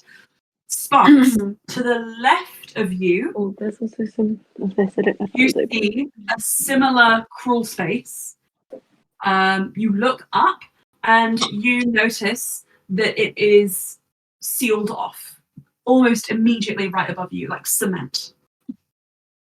Cass, stopping here, you look to your left and you can see an open corridor that looks to be just kind of there. It's very dark, but with your narrow, like limited dark vision, you can see slight movement, and you hear again that horrible sound as something is just kind of like shambling. It's a shambling mound down that corridor. Okay. Cass is going to message saying, "We have company." And then I think she's going to, because she kind of heard, I think, Brian say quietly that he'd found something. So Cass is going to message like, "Is that an escape or?" How good a climber are you? Quite. He kind of sticks his hand out of the corridor and waves. Also, have you waited for the Vol to come back? Yes. Okay. You better not kill Zazu. I'll never forgive you. The Vol cannot speak to you, but it comes back. Does it look happy? It looks like a Vol. Can I insight check the Vol to see if it went through any trauma? Okay. That's a 16. No, it didn't go through any trauma at all. But you also know that it's a Vol and a tiny creature and could probably do anything. Yeah, but it can be scared. It's not scared. Okay.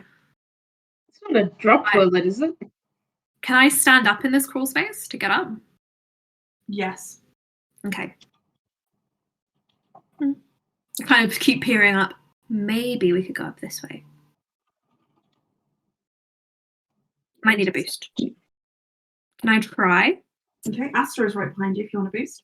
Astra, could you? Did someone have mending as well, or no? I do have mending. Because if you said that the ladder was in could mend the ladder, then could mend it. Maybe Astra could go up first and mend the ladder. That is feasible. Give me a second. If Astra were to move forwards, also was to move out, everybody behind Astra was to move back, and then Astra was to go in, you could all make that without having to move. Ow. Okay. Yeah. And if somebody gave Astra a little bit of help, because I can try and give you some help. The most physically adept. I can definitely try and give you a boost. Okay, so you guys are going to do that? You're going to reassess? Yeah. Reassess. While you're doing that, Cass is going to take a step back. So she's not actually, she's going to sort of go a little bit further back. So she still kind of can see round the corner. But and she's got her battle axe out. Okay, Cass. And she's ready to make attack. me a stealth check. Did you get my message, by the way? Dirty 20. That's 20. Why did you send a message? Facebook. She's like a ghost. Take a swift step back. You hear, Jesus Christ, Emma, I'm the only one who can hear this and it's scary. you hear a rattling screech, but nothing else. So kind of groaning, screeching voices Still are kind of see around the corner, just so that she can keep an eye on it. And like I said, she has a battle axe out ready because she's going to wait and see if everyone can get out before she goes. I will crouch underneath Astra so that Astra can step on me and go up. interesting. Okay. We don't want to have like Sparks giving the physical assist. No, Ulster can definitely help you. Also make a strength check as you give Astra a boost. You hear a crunch. You literally hear a crunch. It's a 9. Astra, as Ulster lashes, like crosses his fingers to give you a boost, you just hear a crunch and he falls forwards and hits the wall.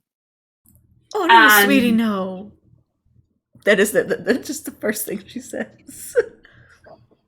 Oh, sweetie, no.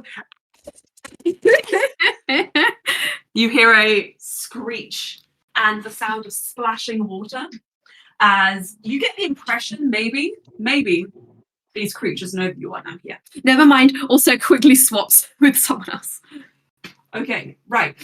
So I'm going to give you guys all a moment to roll a cheeky initiative. Cheeky initiative. Oh. Mm-hmm.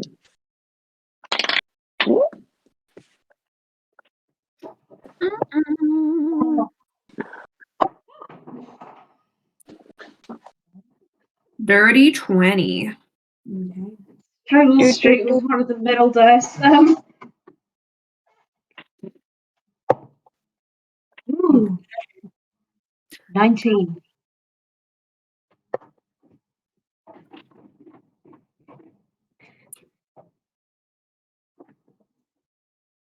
Right. So, can I please have your initiatives, please? 30, 25 to 20. Me. 20. Okie dokie.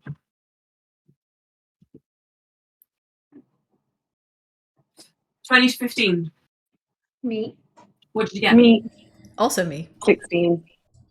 16. 9. Okay, and 19. okay, and 15. okie dokie.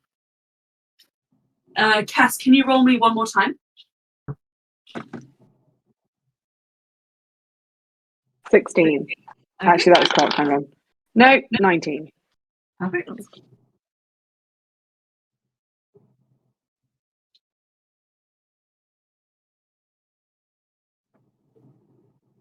Okie dokie. The round did not do very well in that initiative order.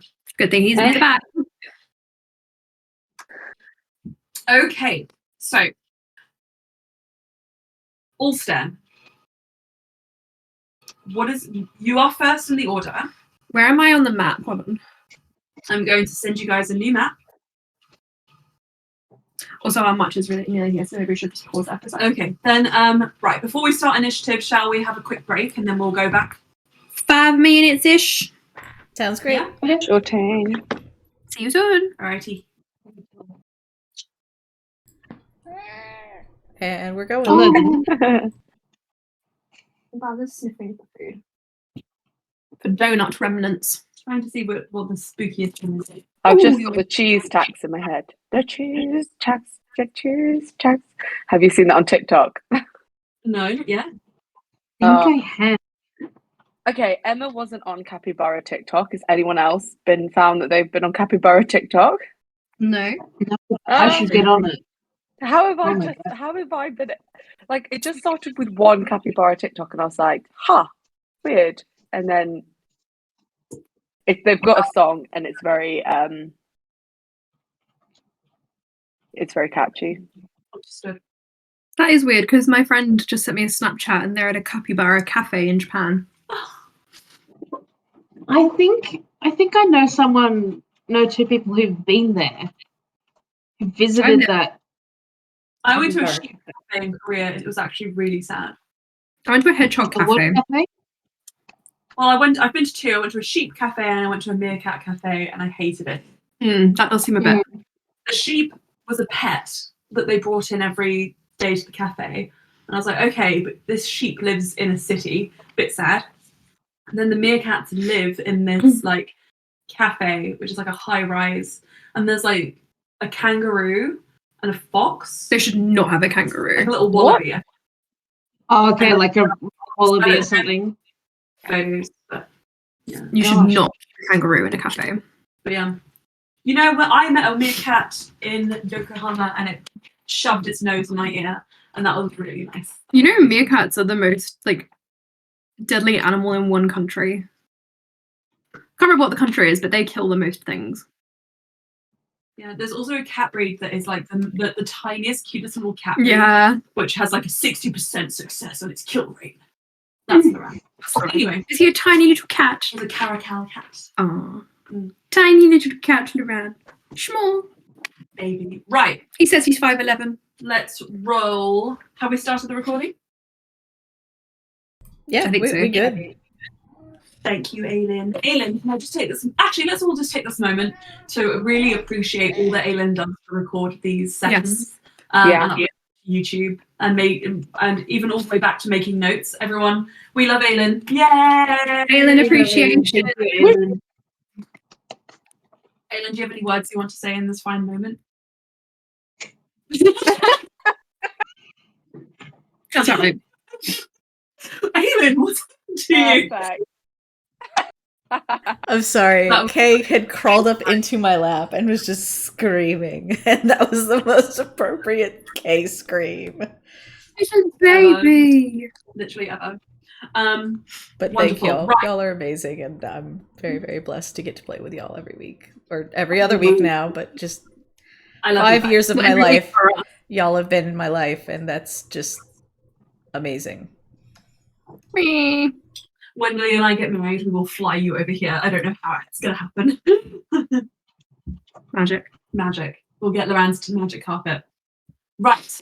Back to the game. Okay. So, let me put on my funky music. Nice. I hear it, the Ella. I think I'm going first, so yes. Buckle up, boys. I'll post if you guys want to try listening in. This is the chasing. Yes, I'll. What is the creature that's coming after us? Can you post it? Can you post it to the Facebook? I could copy that if you'd like. Could somebody post it to the Facebook if that's okay? Just because I need to. Is it on Spotify or No, it's YouTube video. Ah. Okay. So you may not be able to play it at the same time on the iPad. Also, as you see the creatures, I will tell you. Can you hear that? From me? No, I can't hear anything. Oh, okay. If you just keep it on the quietest setting it can be, it's mostly just for ambiance anyway. Yeah, most computers will cut out there. Yeah. Right, so, also, you're going first. You are currently sandwiched between Karul. No. What? Cass. That was such a early appearance. I see Kay. What are you not telling me? Between Cass and Loran and Astra. Astra is trying to go up the tunnel. Cass is in front of you, right in front of the, like 5 feet in front of the grate. I would like to crawl over Cass. Okay. Right. Why are you crawling over Cass? Because he wants to get to the creatures.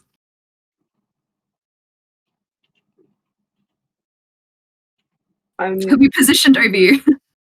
I'm not sure Cass would allow that, actually. Okay, you guys are going to do a strength contest. No, she also doesn't want to like attract attention, but she's going to message Brian and be like, "What are you doing?" We're not really in initiative as it is. It's more of like, hey, this is an order of deciding what you're going to do. Also, do you respond or do you just keep going? I think if it's a message thing, voice speaking. Either way, he'll just say, "You need to get Astra up the chute," and he's going to keep trying to crawl over you. But wouldn't Sparks be there to do that? Sparks is also. Yeah, he's just gesturing for you to go up the chute. Can you see the map, Georgia?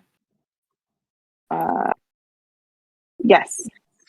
For Sparks to get in position for Astra, 2 people would have to move. Okay, in that case, Cass will move forward ahead of Brian. No, he wants to get ahead of you. I know. He will try and crawl over you. I'm confused. Why? Because he wants to go ahead of you. He said, wait, you're saying that you want Cass to give Astra a boost up the ladder because you couldn't do it. He's letting Cass know what's happening, and then he's trying to go in front of Cass. Whether Cass allows that or not. And if she tries to... I'm just going to let you guys sort this out. You're going to have to do some kind of contested check. If she tries to stop him, he'll just say, you need to move. Okay, Cass is just gonna go like, fine, your funeral, but she's just gonna like hover behind him. And can I take an action when I see the creatures, which I assume are just ahead? Okay. Now, I'm just going to really quickly clarify that unless you're going over Cass, with the exception of Bluey, nobody else is actually going to be able to cross each other because Cass is small. Cass is tiny. Bluey, you're far too big. You won't be able to do this even though Cass is small. Astra, you would probably be able to get over Cass because you're quite slight. Astra can get over Cass. Anyway, moving on. Well, anyway. Sorry, Aidan. Ulster and Cass have swapped places. Ulster, in fact, I'm going to take this opportunity to show everyone what you see. I'm going to be darkness, terrified, aren't you see I hate zombies. these crazy little guys. There's two of them. They're in Facebook. Oh, Oh, I know what these are. Ew. Ew! Is that a ghoul or something? Yeah, it's a goof. Ew. You see two. quite impressive. Now, they are big. And because of that, they are kind of like crouched and crawling through, like disassembling their shoulders to get them through this space. That's disgusting. Ulster is just like, ugh. And I think after making sure Cass is behind him, he's going to reach out and yeah, he's going to cast flames at them, and it's a to hit. What spell are you doing? Produce flame. Produce flame? Yeah. Is that a cantrip? Mm-hmm. Let me just check. Cass messages you at this point and is like, why? Okay. It was 15 to hit. Let me just check something. You know what? I need to remember that Cass hasn't matured yet. She's like, hell yeah! Raises the battle axes and preparing to charge through your legs. So funny. Okay, can you please roll me a D100, please, Ulster?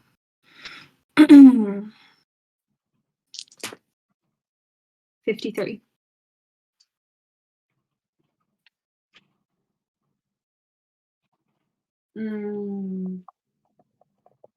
Okay, this isn't applicable. Can I roll again? Can you re-roll? Yeah. 50. You're rolling a D100? Yeah. Why? Bizarre. You will notice that Ulster's fire is not like normal fire. Okay. Interesting. Do you want me to roll again? So some of these just... Do you want to go for the closest one that's applicable, or do you want me to roll again? I'll go for the closest one that's applicable. Give me a second.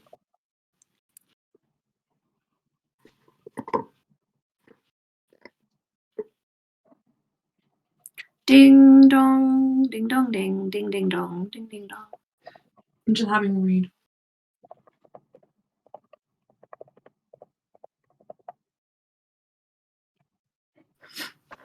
Okay. I think that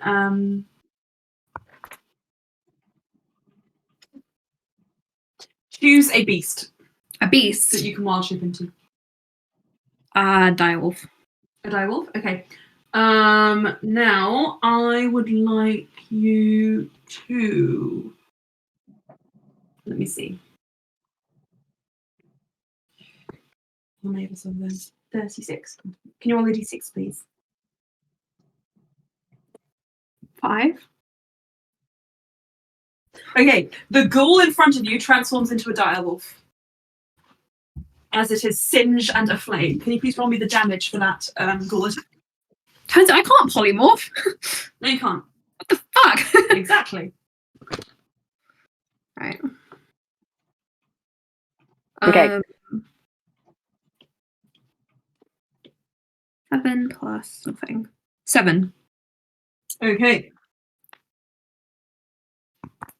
The ghoul takes 7 points of damage.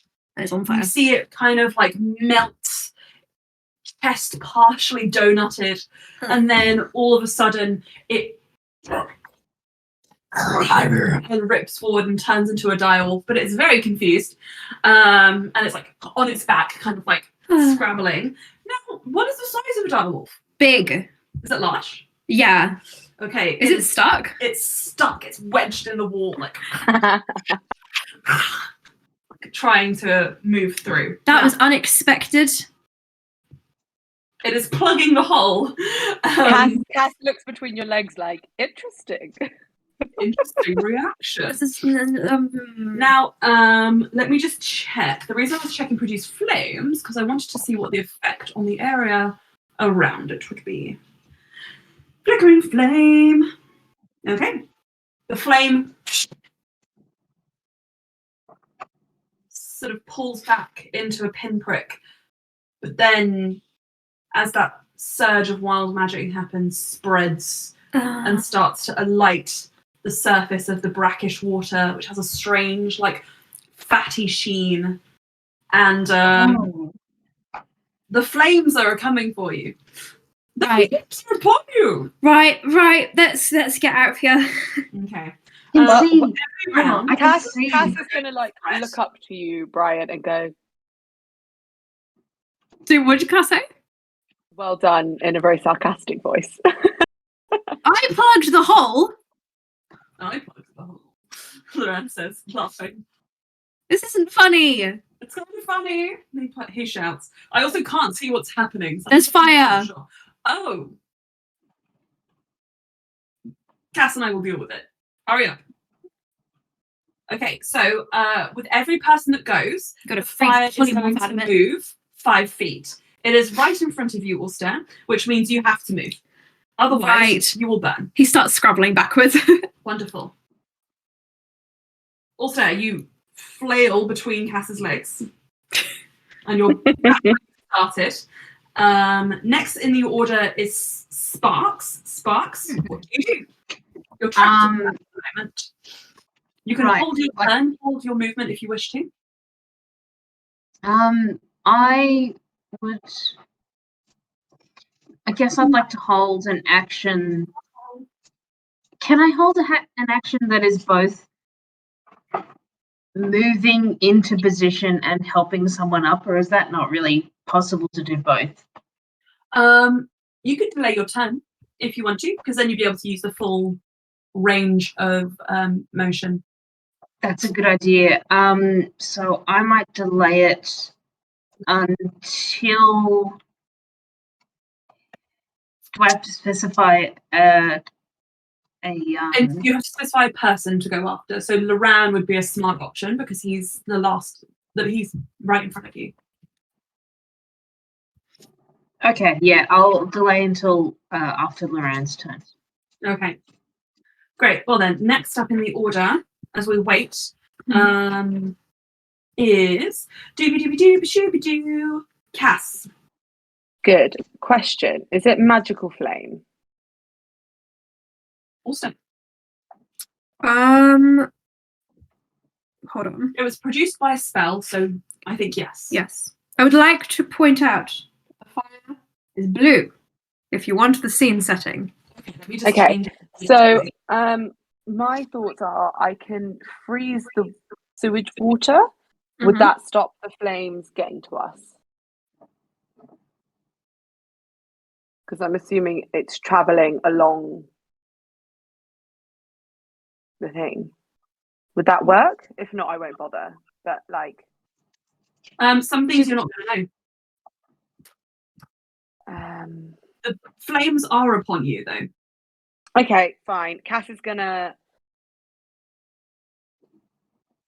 magical flames. Well, she can't move back because is Ulster's still there, right? Yeah. Until So Astra moves, nobody can move. Until I move.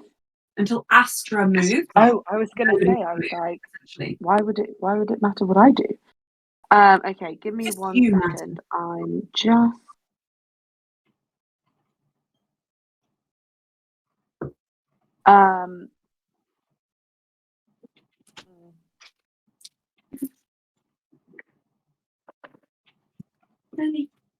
okay, in that case, I'm going to try and freeze the water just in front of me to see if that will stop the flames from spreading. Okay. What spell are you using to do this? Shape water. Okay, cool. So describe to me the action and I'll tell you what happens. Cass is going to like, she's just going to like push her hand out. Okay. She's not trying to freeze the water where the creature is because she can't do that, but she's just trying to create a bit of a barrier. She also wants to keep the water where the creature is on fire because she thinks that would be helpful, but she wants to create a barrier that the fire can't get across, hopefully. I think what you can do with this spell is you can prevent the fire spreading for a turn. So you can give everybody an extra 5 feet of leeway so that when the fire spreads on your guys' next turn, you'll be more likely to not get burnt by it. Okay, then she's going to do that. Sick. Right. The ghoul can't go because it is a flaming direwolf. But I am going to have it make a dexterity saving throw. But as it's a direwolf now, is its friend like Snacky Wolf and biting its ass? Probably. You're biting my ass! You threw my wolf in the fire! Right, so you feel like a ew as the direwolf gets an unpleasant surprise. So I was like, oh, I wish that was me. Oh, I wish it was me. Astra, it's your turn. You are currently in the cruel space. The cruel space? Why is it cruel? Cruel space. Hardy ha. Cruel. Yeah, I know. It sounded like cruel and I thought it was cute. You're in the cruel funny. space. Or is it the cruel space? Dun dun dun. Dun, dun, dun. The only way is up. Do you go? Can I like start moving, but like casting mending as I'm going? You can cast mending once if you wish to, but I'll allow it to extend to like 10 feet worth of ladder. Just for fun. Like the time on mending is like a minute, which is why I was like, can I like kind of just as I'm working my way up? Sure, that'll be fine. So you go, huh, huh, huh, leaving slightly nicer ladder rungs in your wake. Now you can make it up about 15 feet before your movement is up, unless because you're not dashing because of mending. And when you get about 10 feet up, there is a sharp 90-degree turn to your left. And up here, excuse me,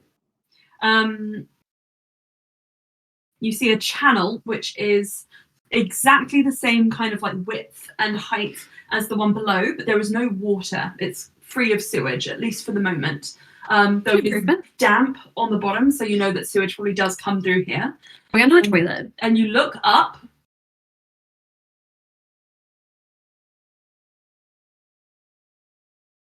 Are we under? And there's nothing there now. Sorry,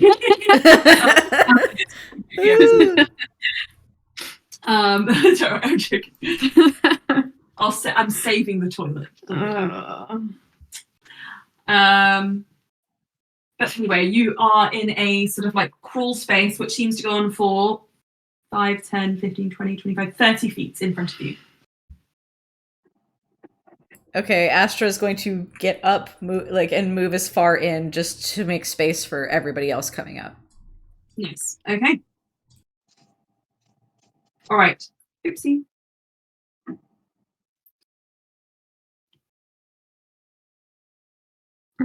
So I'm going to say that even though it's technically not allowed, I'm going to put you a little bit further forward so that I can stack everybody without having people double stacked as they're going up the ladder, if you don't mind. No. No. The ghoul continues biting the ass of the direwolf. It was useful, guys, okay? It was. Next up in order is Loran, who is going to Misty Step. I could do this the whole time. Up to the top of the ladder behind you, Astra. And he's going to drop down his hand and say, Ulster, chop chop. And at the very top of the order, we have Astra. No, excuse me, Ulster. 2 A's. Ulster's like, you do the whole time? And then he's going to keep climbing. Sparks delayed her turn. Oh, sorry. The whole time? Your turn. Oh. I'm so sorry about that. That's all right. Whatever space is there helping... Would it be helping Loran up, or...? Yeah, I think you can... okay. I think if you want to give Ulster a boost, you could do that, and that would sort of shorten the time it would take him to climb up the ladder. I'll do that, yes. Yeet Ulster. Okay, you yeet Ulster up. Ulster? I will grab Loran's hand.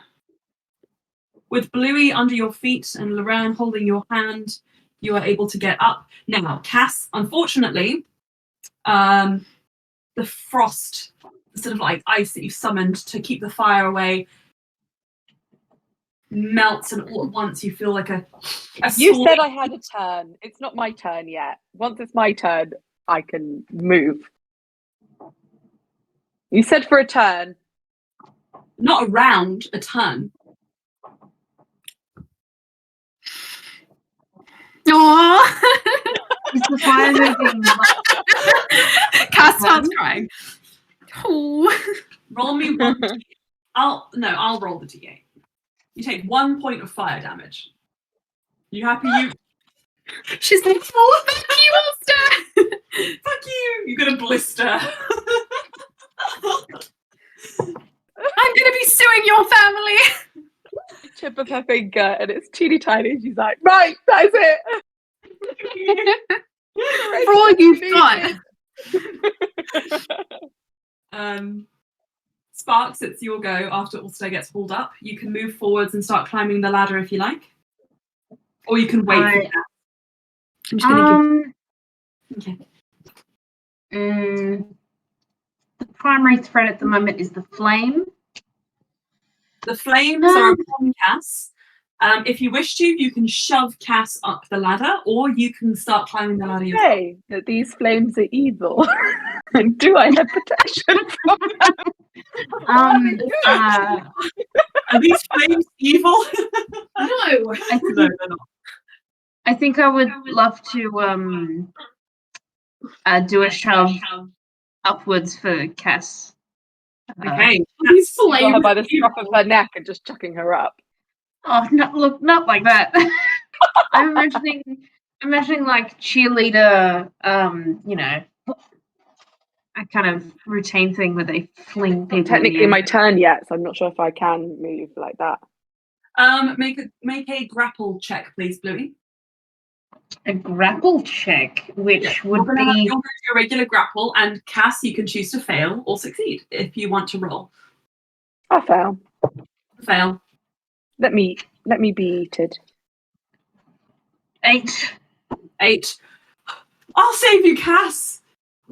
You grab her, you hug, and you kind of wedge yourself, like wedge your shoulders a bit in the corridor, and you're like, oh no. Can you please make me a dexterity check to see if can I unplug yourself? Me? You, yes. Unplug yourself, Sparks. 14. 14. Okay. You have a moment of like minor panic, but you're like, all right, you got me there. And you sort of wiggle.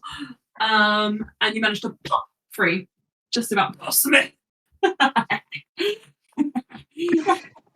love it. Cass, you are thrown upon the ladder. Meaning that the only person still to move is Sparks, but we'll get there. Cass, do you climb the ladder? Yeah. Neat. The ghoul, having been bitten properly for the last time, chewed off by the ghoul too, loses its hit points and goes and turns back into a ghoul. It sort of like starts scrambling and then it's like. Do they have a fight? Do they have a fight because he was biting him? Maybe, yeah. Yeah, maybe they do. Maybe their relationship has been. Yeah. You lost it, Barry. I thought we were friends. Because aren't ghouls really stupid? Wouldn't they immediately be like, right? What the fuck, Chad? Does anyone speak ghoul? No, I don't think so. I don't think they really speak, to be honest. We can interpret the sounds of unhappiness. Indeed. And a relationship on the rocks from down below. Astra, do you move forward? Are they the meme currently with the cat and like the pointing woman? Like, yeah. How could you? Yeah. You bit me. Am I going to say, for the sake of brevity, that you guys would all use your turns to move? Yes. Yeah, moving forward. Run away. Then, as all of you head up to this crawl space, we are no longer in initiative. Done. I'll send you a new map. Is Cass accusing also of blistering her finger? She is like holding it to your face, like, this is what your actions have caused. We were doing fine. He gets in your face and he's just like, well, I managed to get you a free transformation spell and block the entire corridor. How do you feel about that? Imagine if I hadn't done that, huh? I think it would have been fine. No, it wouldn't have. The ghouls would have pursued us all the way up here. And what were you going to do about it? Loran puts his hand up. Also, can I ask you a question? What? Is that an intended consequence? No. Right. Stunning. Guys, we're alive. Let's just leave it for now and focus on getting the fuck out of here. To be honest, it was quite funny. Yeah. Also looks back at Cass and is just like, can I pop your blister? Please do. Pinch. Can you make sorry. Lils, can you make a dexterity saving throw to see if you escape the blister? Jeez. No, I don't. Oh my god. You look forward and the only way to yeah. You blister juice yourself and you look forward. He's covered in piss and shit and who knows what, he doesn't care. You look forward and you see Simon's butt right in your face. He falls almost face first. Because have you seen the map? You guys are butt to face. Yeah, also falls down. Okay, you flatten on the ground. Cassie, Between Loran's legs. Meanwhile, Astra has continued moving forward and then looks back like, are y'all coming? Yes, I'm coming. I got blister juice in my eye. Astra. Mhm. So, when you get to the other end, you do see a wall ahead of you, and you see a ladder. Now, if I were kind, I would say that you would have enough room to turn yourself around and go down feet first, but I'm not kind. So, make me a dexterity saving throw. Oh my god. You are mean. I know. Wait, how is she attempting to get on the ladder? There's not really a way to turn Face yourself first. around. So you have to go down face first. So you can make me a dexterity saving throw, unless you have another option. And how does the 19 do? 19. Dive! Shh! Ow! Into shallow water. You take no damage from this. But you have got a face full of shit. This is so gross. I apologize. Loran is like, I really wish all of a sudden that I had saved my magic for this. Instead, you dyed my hair. I could do that again. I think there is a sequence of nosedives. Yeah. And then a lot of you find yourselves on the other side of that grate. Now, I won't lie, the blue flames on the other side are dangerously close to that hot kind of like grate, and are making it like white metal. No, I can't speak. Dangerously close to the metal grate, and are turning it into like white hot metal. Can I do another freeze to like give us more time? Yeah. Can I help? Because I also have frostbite. You two are next to each other, and you can kind of like. In that case, Cass will say like, "You do the grate, and I'll do the water." Fair enough. Okay. So you guys put a frost to just create a barrier, which Bluey, as you're kind of sweltering, you feel inevitably grateful for. The other issue that you're starting to encounter is that there is a significant amount of smoke filling these tunnels now. To which Loran says, I think perhaps we should move quickly. Yeah, because it's going to be pretty obvious. Yeah. Also, we could die from inhaling the smoke, or the Indeed. fire even gets us. Wonderful. Full speed ahead. You know, I can imagine that sewers catch on fire quite often, given the amount of methane down here. So probably, even if they see the smoke, it won't be an issue. Also, continues to talk as they all crawl. Wonderful. Ooh. Excuse me just a moment. Do-ba-do-ba-do. I have a question. Does prestidigitation work on only things you can see, or is it things you know to be there? What do you mean? Well, just if we're casting prestidigitation to get rid of the shit and stuff, wouldn't you have to see under Bluey's scales to get rid of most of it? In which case, Bluey will still continue to smell well after this. Hang on a second. Let me just open my sheet. You know, I think Am I Bluey can smelling- have a bath after this. Question answered. But I would have to pay for, won't I? Or you could just throw her in a pond. I'll do that again. It worked for you. To answer your question about prestidigitation,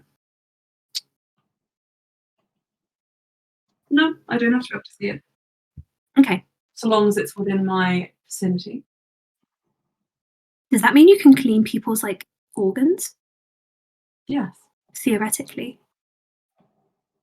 It doesn't even have to be theoretical. I have done this. I'm scared. So keep crawling. Cass has been stabbed by like weird gangrenous shit more times than I can imagine, and has stabbed many people herself. I'm not a healer, but I can clean. Does that mean you could take things out of people's lungs? Yeah. Interesting. What do you need? Also, it's like, Later. I really need the loo, so can we just pause really quickly? I'm going to kiss the cats. Be back in 2 minutes. We good. Yeah, we'll play for another 45 minutes or so if that's okay with everyone, and then we'll wrap up. Sounds good to me. Cool. Right, so you guys drop down from this crawl space back into the main sewer, and you are on the other side of that metal grate now. Do you just continue walking? Crawling quickly. Okay.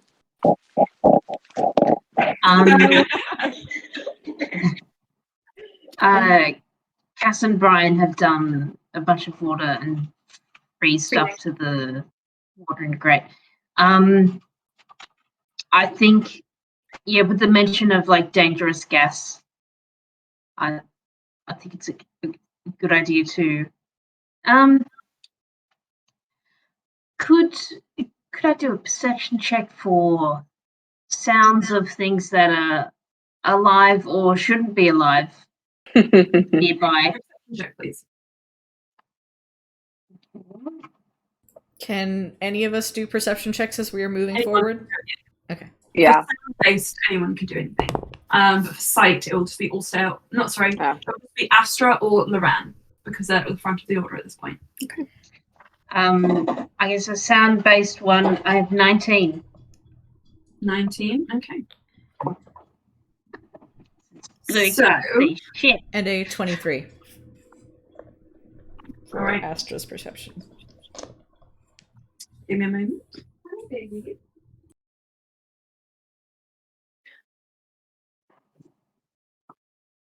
Perfect. Louis, you listen out, but other than the sounds of the fire and the ghouls behind you, you don't hear anything new up ahead. And Astra, you can support that with knowledge that you can't see anything up ahead either.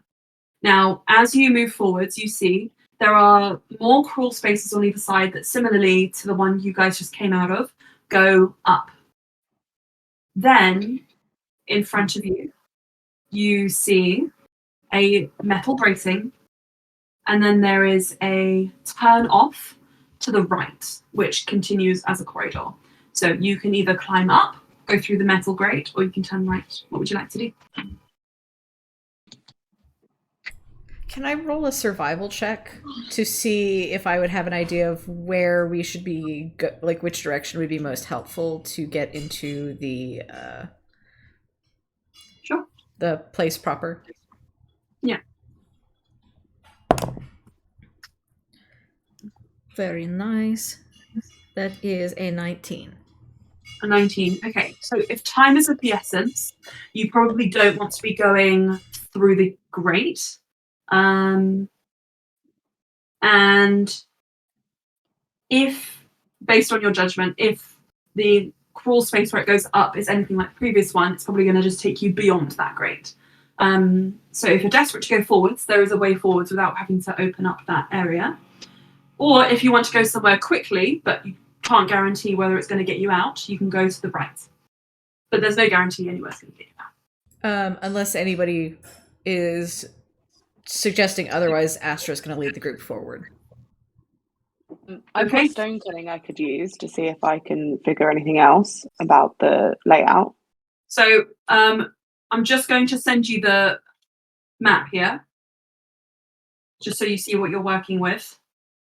Because forward is, let me show you.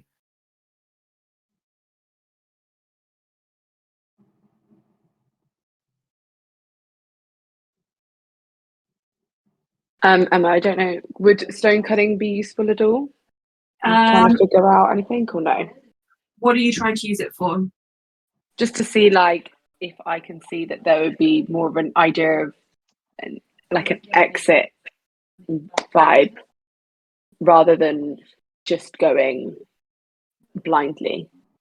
Okay, yeah. Does it give you an idea of surroundings or just stone quality? Could you just remind me what it does?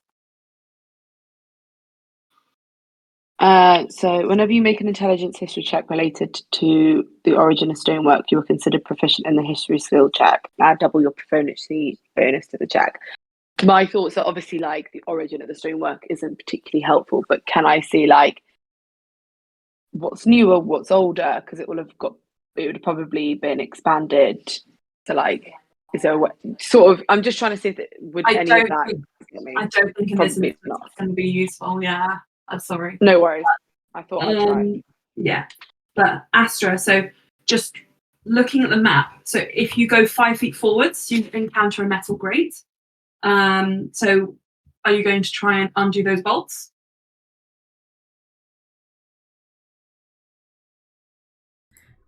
Hannah, you look like you're smoking a pipe from that angle. Who? Hannah looks like she's smoking a pipe there.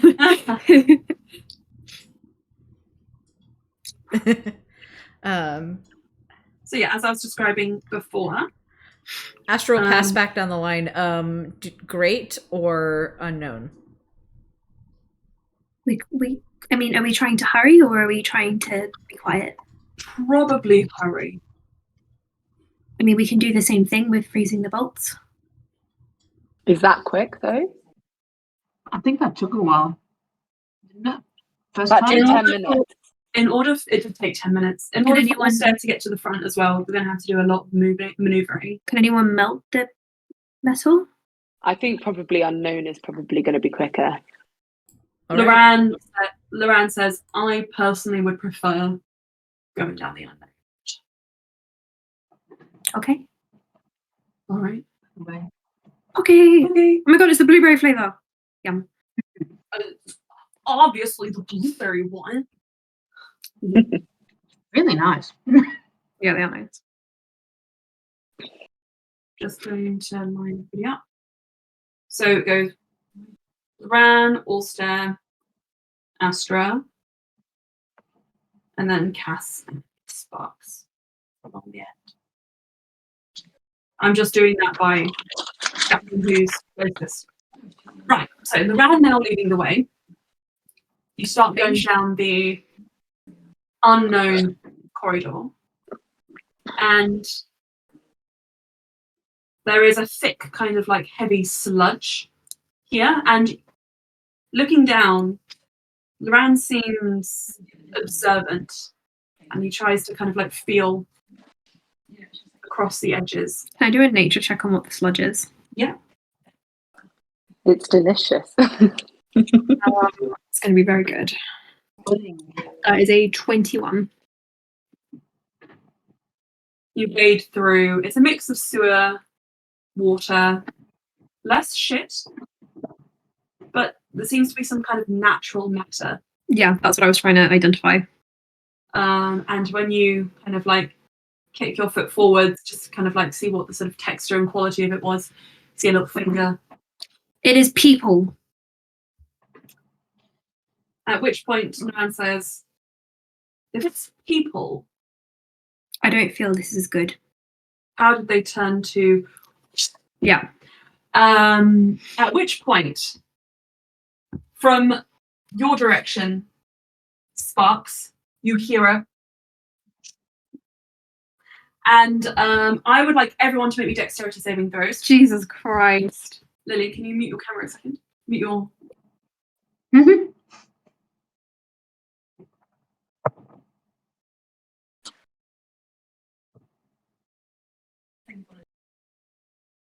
Dexterity saving throws.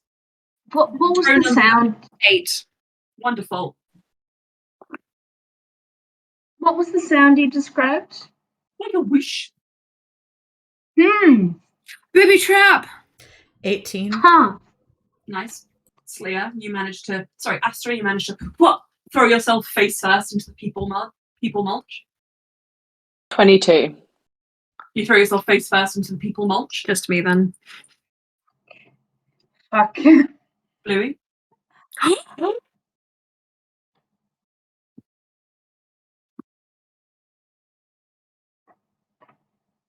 Okay, Bluey. Guys, what's wrong? You take 9 points of slashing damage. Huh? And Ulster, with your 8, you feel a hand on your shoulder as Loran forces you down. You can have advantage. Advantage. Unfortunately, Bluey, because you're right at the very back. Natural 20. Oh, can I have tried to get, as I got like 20, 22, can I try and give, can I try and help Bluey at all? Sure. Anna, do you want to Advantage? Yes.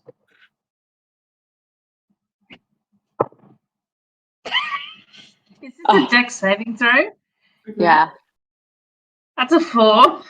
Okay, you take 9 points of slashing damage. Okay. Also, you feel the Thank you, Cass. swinging, flipping, turning, churning blades like blenders zoom right above your head. You feel like nick the corner of your ear, and you hear like ah, and Loran, having shoved you down, is pushed back. I can't see. I knew he was going to get hit by an axe at some point. It had to happen. That was slight divine intervention on my part. As Loran is thrown back, and just like kind of like down into the channel of the sludge. Do we have any chance to pull him up so he doesn't drown if he's potentially unconscious?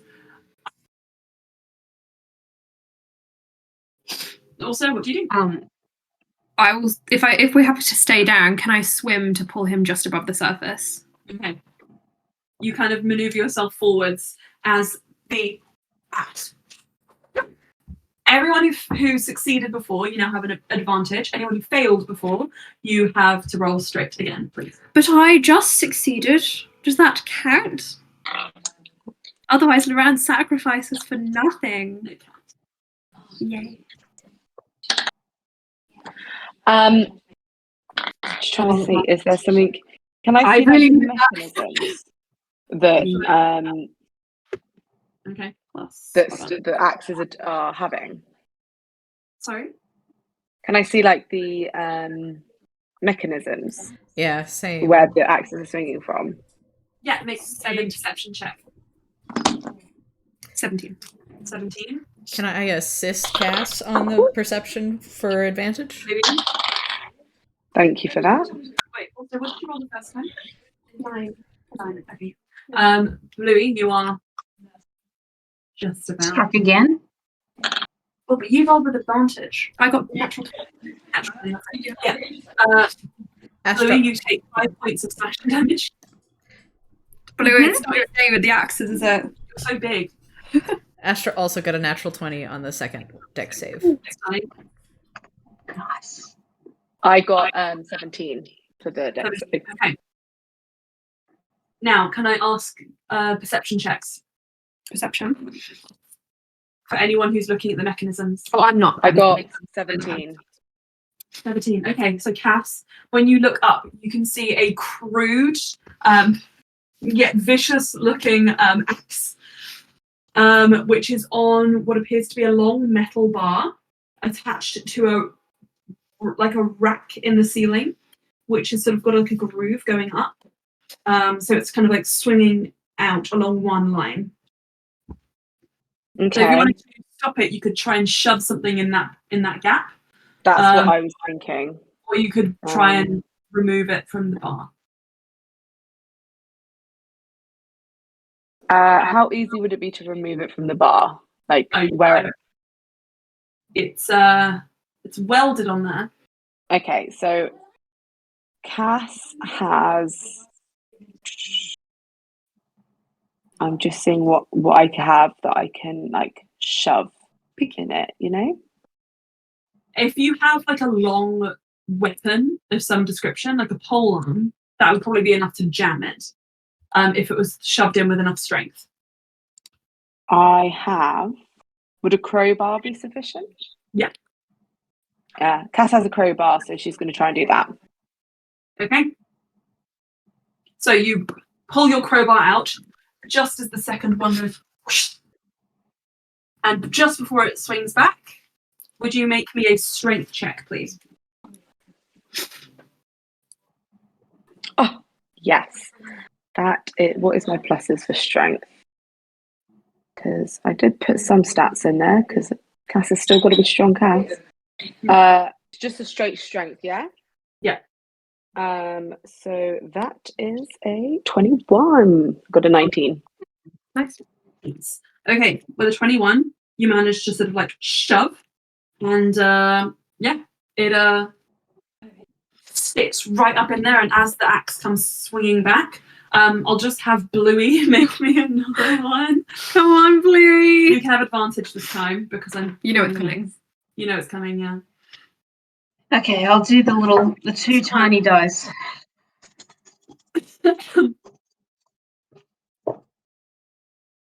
Ooh. Okay. 2 16s, which means 18. 18, perfect. You manage to duck down just as it shudders to a stop right beside you, which means you guys can scramble forward and you find yourselves in a wide chamber which you can finally properly stand up in. And is Lorana okay? Well, let me just let me finish the description and I'll explain to you. No time to lay on hands or kill wounds? I'll heal him if he's not okay. Okay. Ew! What? Was that a fly noise? No, it was rain. Oh, it sounded like a fly, and I was like, is there like a pile of bodies or something? There is a pile of bodies, but anyway, you just wing it. Right. Yeah. It's not the standout feature of the room. Welcome to the room tour. Yes, there is a larger pile of bodies in that corner. Yeah, these are the ones I killed last week. They're a little bit ripe. Mm. Okay. So as you come out of here and into the this is too nice. I'm sorry. Let me just At the end of the day, I feel like the whole point of subtlety is really going up and down. They're gonna just be waiting for us as we emerge from the sewer, just like I'm just like, oh, someone set the axes off. right, okay.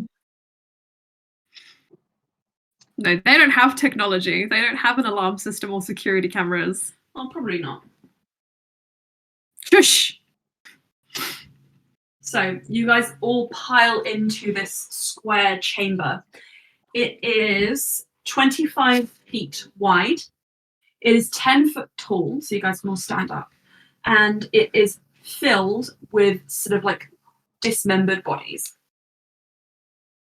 And as you all kind of like gather in here, you get a proper look at Loran, who is unconscious. And bleeding. I will. Cass is going to rush to him and be like, "Somebody, quick!" I cast healing word on the run. Okay, you cast healing word. Yeah. And you see the wound in his head begin to knit itself until it's just a shallow 7 points back. A shallow gash in the skin, which we're going to keep there. Guys, do you want to know why? Because he has a scar. So we Yeah. have to... You're starting the new the new law. The new law. If you drop below, if you go unconscious, you get a scar. Are we doing that? Yeah, now? I actually do like that law. I like that idea. Oh, And, okay. how many HP does he get? 7. 7. Right. How's he That's looking? really good. I rolled max. Yeah. Yeah. How's he looking? When Loran's somehow a bit beefier than you guys from pure experience alone. And the fact that he's raised himself on fine wines. And Does he have any healing potions on him? He does. Cass will reach into his bag where she knows they are and just get like a greater healing potion because she knows he's got one of them and shove it in his mouth and force him to drink it. Nice. A glug glug. So he's had a greater healing potion. I don't know what the pluses for that are. It's like 2d8. No, 2d. What's great healing? As you pour the potion down his throat, his eyes kind of like flutter open, and he looks around like, the shit. It's 4d4 plus 4, so I'll roll that. He gives you a look all stone and is like, you all right? I'm fine. You're not, and Bluey's not. Bluey. Who's Bluey? You mean Sparks? He's got You know he gets 15 points back. Wow. Thank you. Okay. He's looking much better. He's kind of propped up. Yeah, he sits up at this point. Well, you should probably rest. I know the water isn't nice, but like, don't stand up yet. Okay. Can Sparks? Well, she's 9 out of 23. Can she lay her own hands on herself? Is she a creature? Anybody? Can't, I'm afraid, because I've tried to do that before. Does Loran have any more healing potions? If ever I've Can't heard do one. that now. Can I lay hands on me? Oh. Loran asks, does anyone have any healing? Do you? I can. Don't worry about it. I've got it. And Astra will cast Cure Wounds. Can you do cure wounds on yourself either? Or no? You should be able to, yes. I mean, I could do that. But how many spell slots do you have? 3. This is a third of my energy for today. And how much have you already used? None. Okay, I've used half. This conversation, after your healing Sparks' wound, above you, you hear a step. And I motion for everyone to sink down slightly in the water. Gruff voices kind of get loud.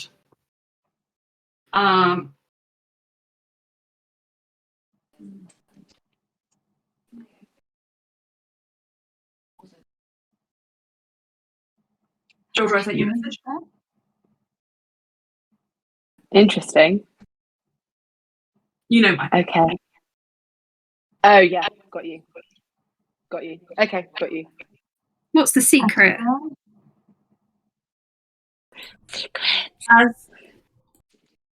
As you motion for everyone to sink down, can I have everyone roll me a stealth check, please?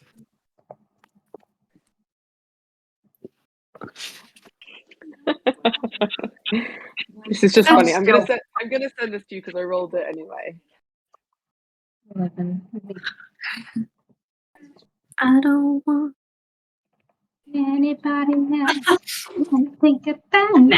But no, it's fine. As you rolls. 15 on stealth. wonderful.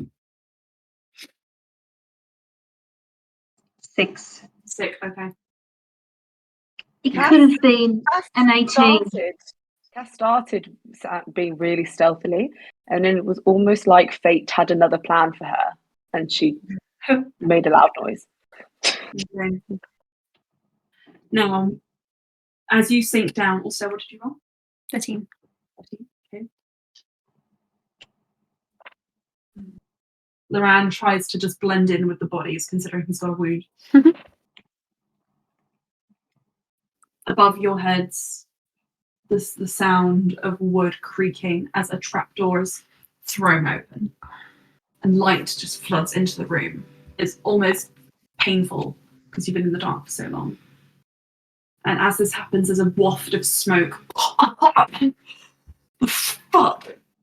And you see 3 people looking into this. It was common for medieval sewers to catch a light, just saying. Because bodies explode. And they wave their hands in front of their faces and look in, and like you just hear them say, "Fuck is that?" And one of them jumps down into the room, holds up his hands, and a ladder is thrown down. 3 people enter. Look around. You all hold your breaths. And they light a torch to illuminate the dark corners. Cass. Wasn't the smartest thing you've done, throwing yourself face forward so that if you even take a breath, the blood around you will bubble. I won't intervene because I have a feeling this is fate. Yeah, sorry.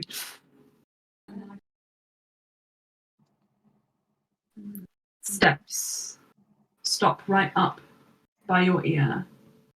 You feel heat on your cheek from the torch as someone says, "I don't remember chucking you down here." He calls At over. that, Yeah.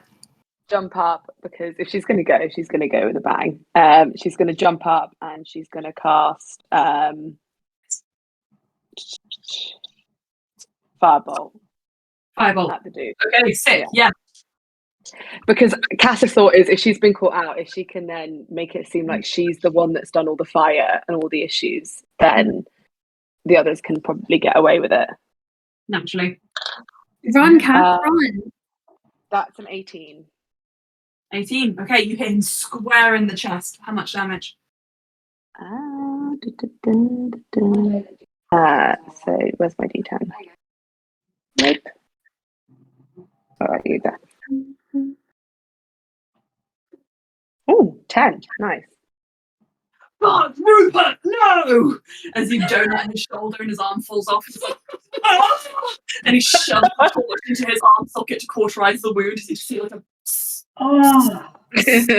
Donutting has become a thing. What, sorry? Tell that donutting has become a thing. Donutting, yeah. And the 2 other guards draw their weapons and advance on you. Cass, you hold the flame in your fists. You just brace yourself against the wall, making sure that they won't come for you. And then you hear like a, "Oh, it's you!" The larger of the 2 Oh, I'm so pleased. The larger of the two shoves the other aside, and as he comes into the torchlight of the one-armed man, recently one-armed man, you see the imposing figure of big sex ed. Sex ed. I couldn't stop thinking about you. She pulls out her figurine that she carved last.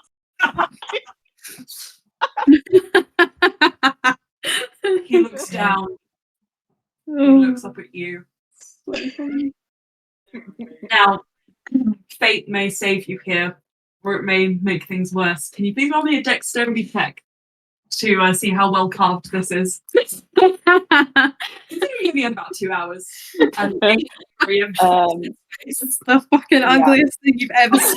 but you. But that might make it more accurate. Oh, that was an 18. 18. He looks down at it. You see a glisten in his eyes as he is near to tears. This thing.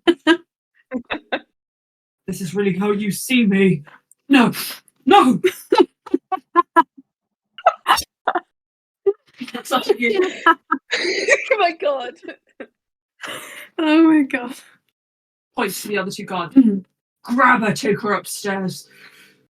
Thank you. I'll deal with her myself. Have my son guard her until I'm ready. Have you No witch. what? Oh, son. Oh yes, he has a Son. It's called Gondo. Gondo. You see him. You see. You see. And you guys watch helplessly as Cass is escorted upstairs. You get a message being like, "It's all good. I'll see you some point." Also, just looks at Loran under the water like, what's happening? Is she okay? Probably. Loran was the one that got the message. Are the rest of us discovered or no? No. Cass tried to make a big sort of distraction so they didn't look too hard. Exactly. Now. Oh. It would nice to be able to breathe. I'm trying to consider whether we should pause here, considering that's perfect out for Cass. But there's 20 minutes left. Don't we get some Cass and Gondo interactions before Cass leaves us? Sure. If George was up for it, then you. Yeah. No, I'm totally down. There's no stress. I just needed to know our timings. Fair enough. Well, as the trapdoor shuts, you listen and you hear 4 footsteps now disappear. Loran stands up, puts a finger to his lips. What now? Moves over and just slowly pushes the trapdoor open again. Very carefully lowering it. You see that in order to reach the top of the trapdoor, he is hovering slightly on the magic carpet. Oh. And he raises himself up so that he almost looks like it's like, on a stage, like the performer comes like, dramatic entrance. He steps out and he just says,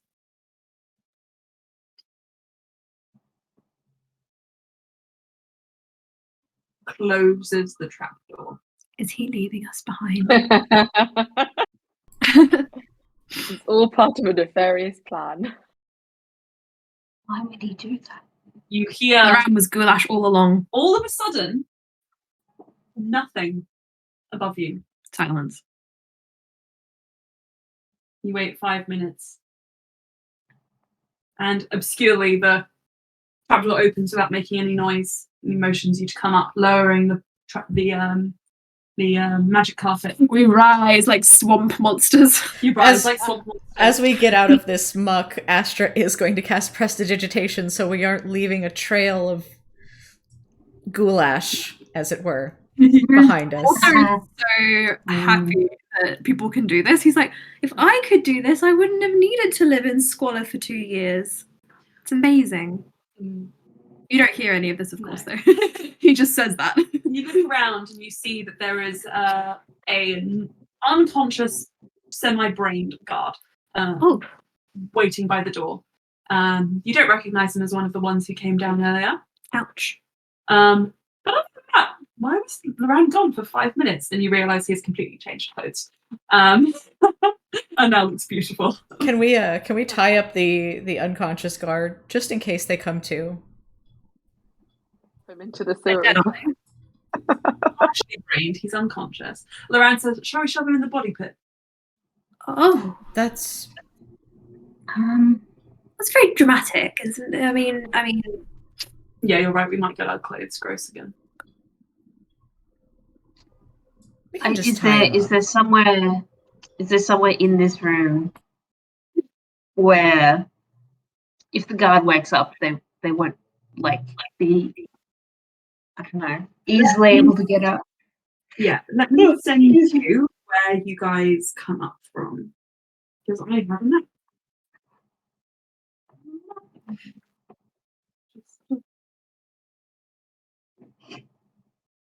I believe I would have rope. Cass, you'll have a pretty good understanding of the layout of this place after getting dragged all around it. We love that.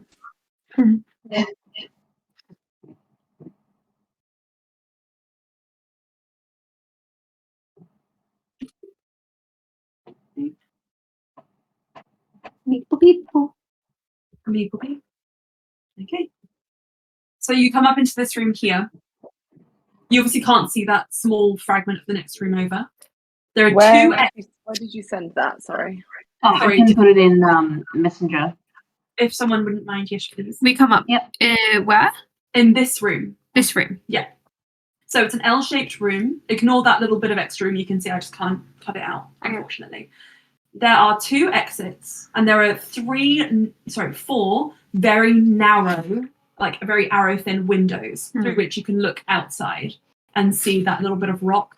But visibility is not very good considering the mist and the grey cloud cover. There is one door on the far side of the room, which when you kind of head over to it, you feel a chill, almost like a wind. A wind coming through, which lets you know this probably goes to an external walkway. When you go up to the other one, you feel there is not a similar chill. Do you want to be cold or warm? Are you asking outside or inside? Huh? Outside or inside? Yeah. He's like, do you want to be cold or warm? Well, Kev is probably inside, so warm makes the most sense. Yes, that does make more sense, doesn't it? All right. Let's do this.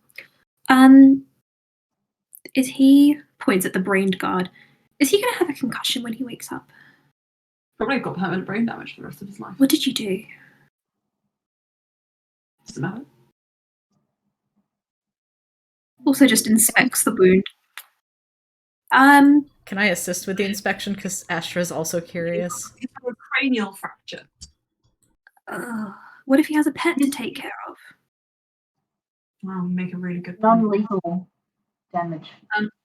Astra, you can tell that this is probably not immediately life-threatening, but it is going to be very painful and take a lot of recovery.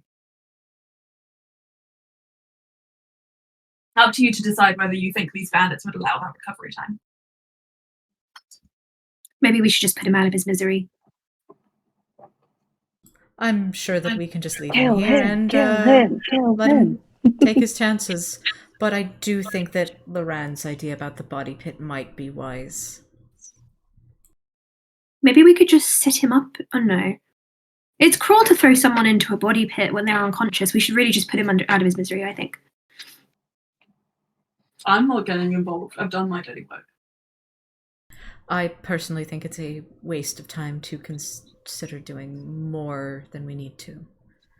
But if you throw him in and he wakes up and he's drowning, that's not a nice way to Let's go. just put him in one of these barrels. Loran points to the barrels. That's a good idea. Might just be quicker.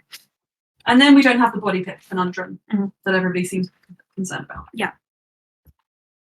It's a new kind of trolley problem. Problem. The body pit Okay, conundrum. so you guys... Yeah, sorry. Astra? Into the barrel. Okay, so you guys throw him into the barrel. Sorry, I thought I cut you off, Aylin. Sorry. No, I was just I had a little throaty chuckle going on. I put him in the recovery position. Right. So, let me just see if I can airway.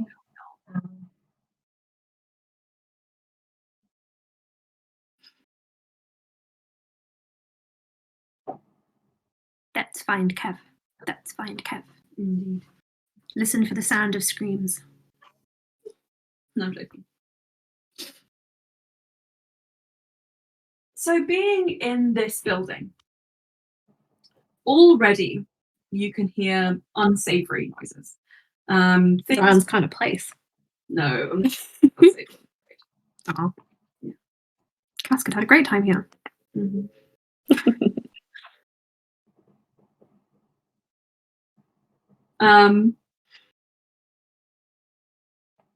Anyway, sorry, I was just reading the sheet. As you head towards that one door, Bless you. Loran looks around to the four of you and says, right, am I correct in guessing that I am the most dexterous of us all and therefore should scout ahead? I am fairly dexterous, but probably not as dexterous as you. Okay. Loran says, I will make sure the coast is clear. I have a vole. Can you see through the vole's eyes? Maybe. It's not a familiar. Hold on. Also, if we're playing with the wild shape familiar rules, he could sacrifice a spell slot, or not a spell slot, a wild shape to conjure a familiar. Do you want this vole to be a familiar? Yeah, why not? Okay, the vole is now your familiar. I'm so sorry, there is a third door in this room, which I've only just noticed. It's a creepy albino vole with very sharp teeth and cat-like eyes. You're not actually sure it is a vole, but it's the closest you're going to get. Lovely. I'm so sorry, there are 2 doors you could go through, and I misled you. So you can go through Could you do this? the door to the right, or the door directly below that, which leads into that room you can partially see, which appears to have cheese in it. Well, I think the vole might want to go in the cheese room. So also you put the vole on the ground. Loran puts his hand on your shoulder and to steady you, and you can poof into the vole's eyes. Where do you explore first? The cheese room! Okay, you go into the cheese room. Will you describe these rooms to everyone as you? Yes. Okay, then I will send you this room. Sorry, it's a blurry photo. Zazu is now Ulster's familiar. Zazu. I've sent it to the Facebook so that everyone can see it, rather than just people on Discord. But as you can see, there is a table filled with cheeses.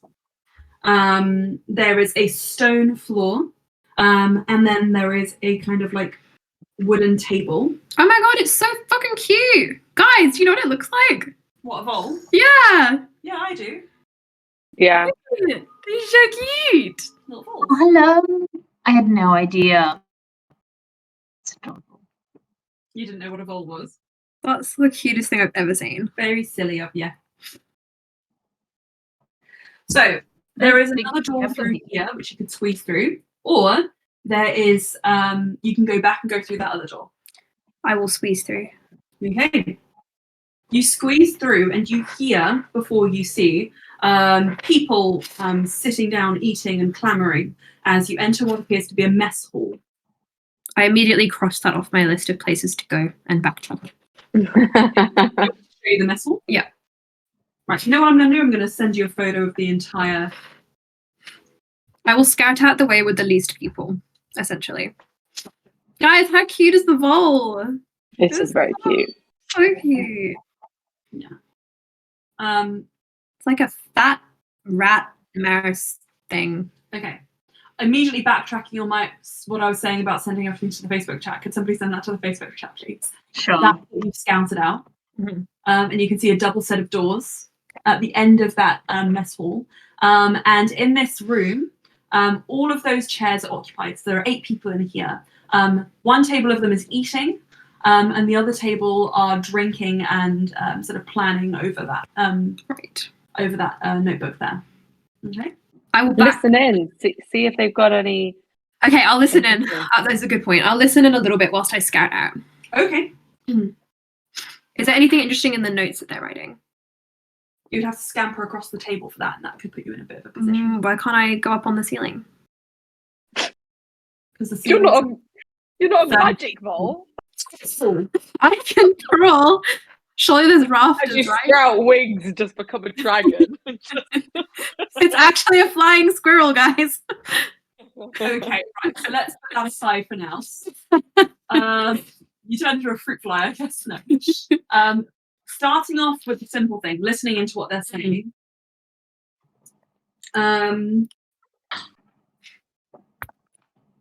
So let me just think. Ooh, ee, ooh, ah, ah. Bing, Bing, bang, walla, bing, bang. Indeed.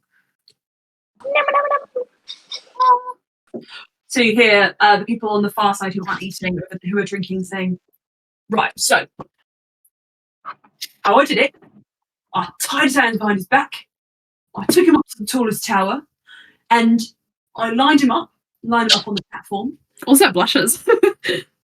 Yes. And I drop kicked him off the edge. The scream on that guy. He sounded like a fucking cat. Like that cat I killed the other day. Absolutely hilarious. He slams his drink down. You know, look. It's not like it's the end of his life.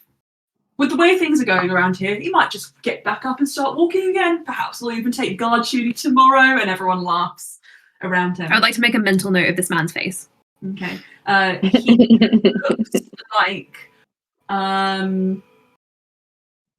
He looks like one of those people who would wear a North Face jacket. Yeah. Also communicates that he would like to end this man's existence. There is another guard opposite him saying, nah. You know that won't happen. And the other guy says, why not? Nah, we're not. Don't you remember? He was a pauper. There's no way he could afford enough of the drug to be able to come back to life. Drug. And the guy scoffs and says, all right, someone knows a lot about it all of a sudden. What, can you read and write now too? And they laugh. I never learned how to fucking read. And from the food table, one of them shouts, Rupert, can you please shut the fuck up? I'm trying to eat my cheese. I don't want to hear the gruesome details making you turn my food in my stomach. And they swear at each other. And that's the extent of their conversation. The rest is just a bit gruesome. Right, I'll scuttle back all whilst relaying this to everyone. And can I check the other door? Yeah, okay. This other door takes you out into a long corridor. There are no doors up until you reach an L bend, at which point there is a set of double doors to your left, or 2 smaller doors in front of you. I will go for the double doors first. Okay. Going through those, you get into an S-shaped corridor. There is a small door to your right, and then there are windows which you can see through, and through those narrow windows you see rows and rows of cells, all in various stages of decay. And you hear now prominently screaming. Do I hear Kev screaming? Unfortunately. Actually, no, I'm sorry. Excuse me. You don't hear screaming from this direction, but you hear screaming from the end of this corridor. I will investigate the screaming. Okay. This appears just to be like a holding cell / barracks for the people who live here.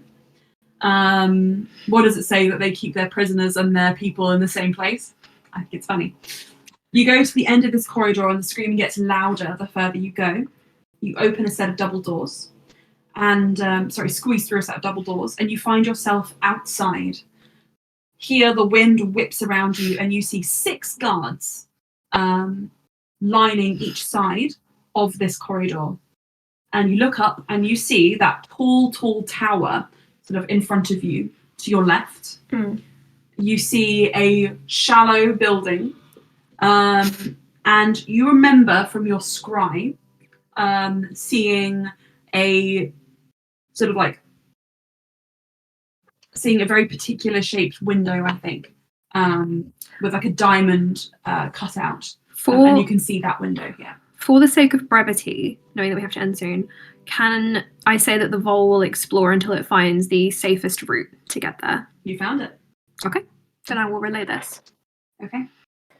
Well, bringing that back, Loran says, well, I don't know what to do. And Kev's rescue will occur Next time. Next time. On the Dun, DC. dun, dun. And we can wrap up for now. But George will not be with us next time, as he will be travelling the globe. I do hope you enjoy.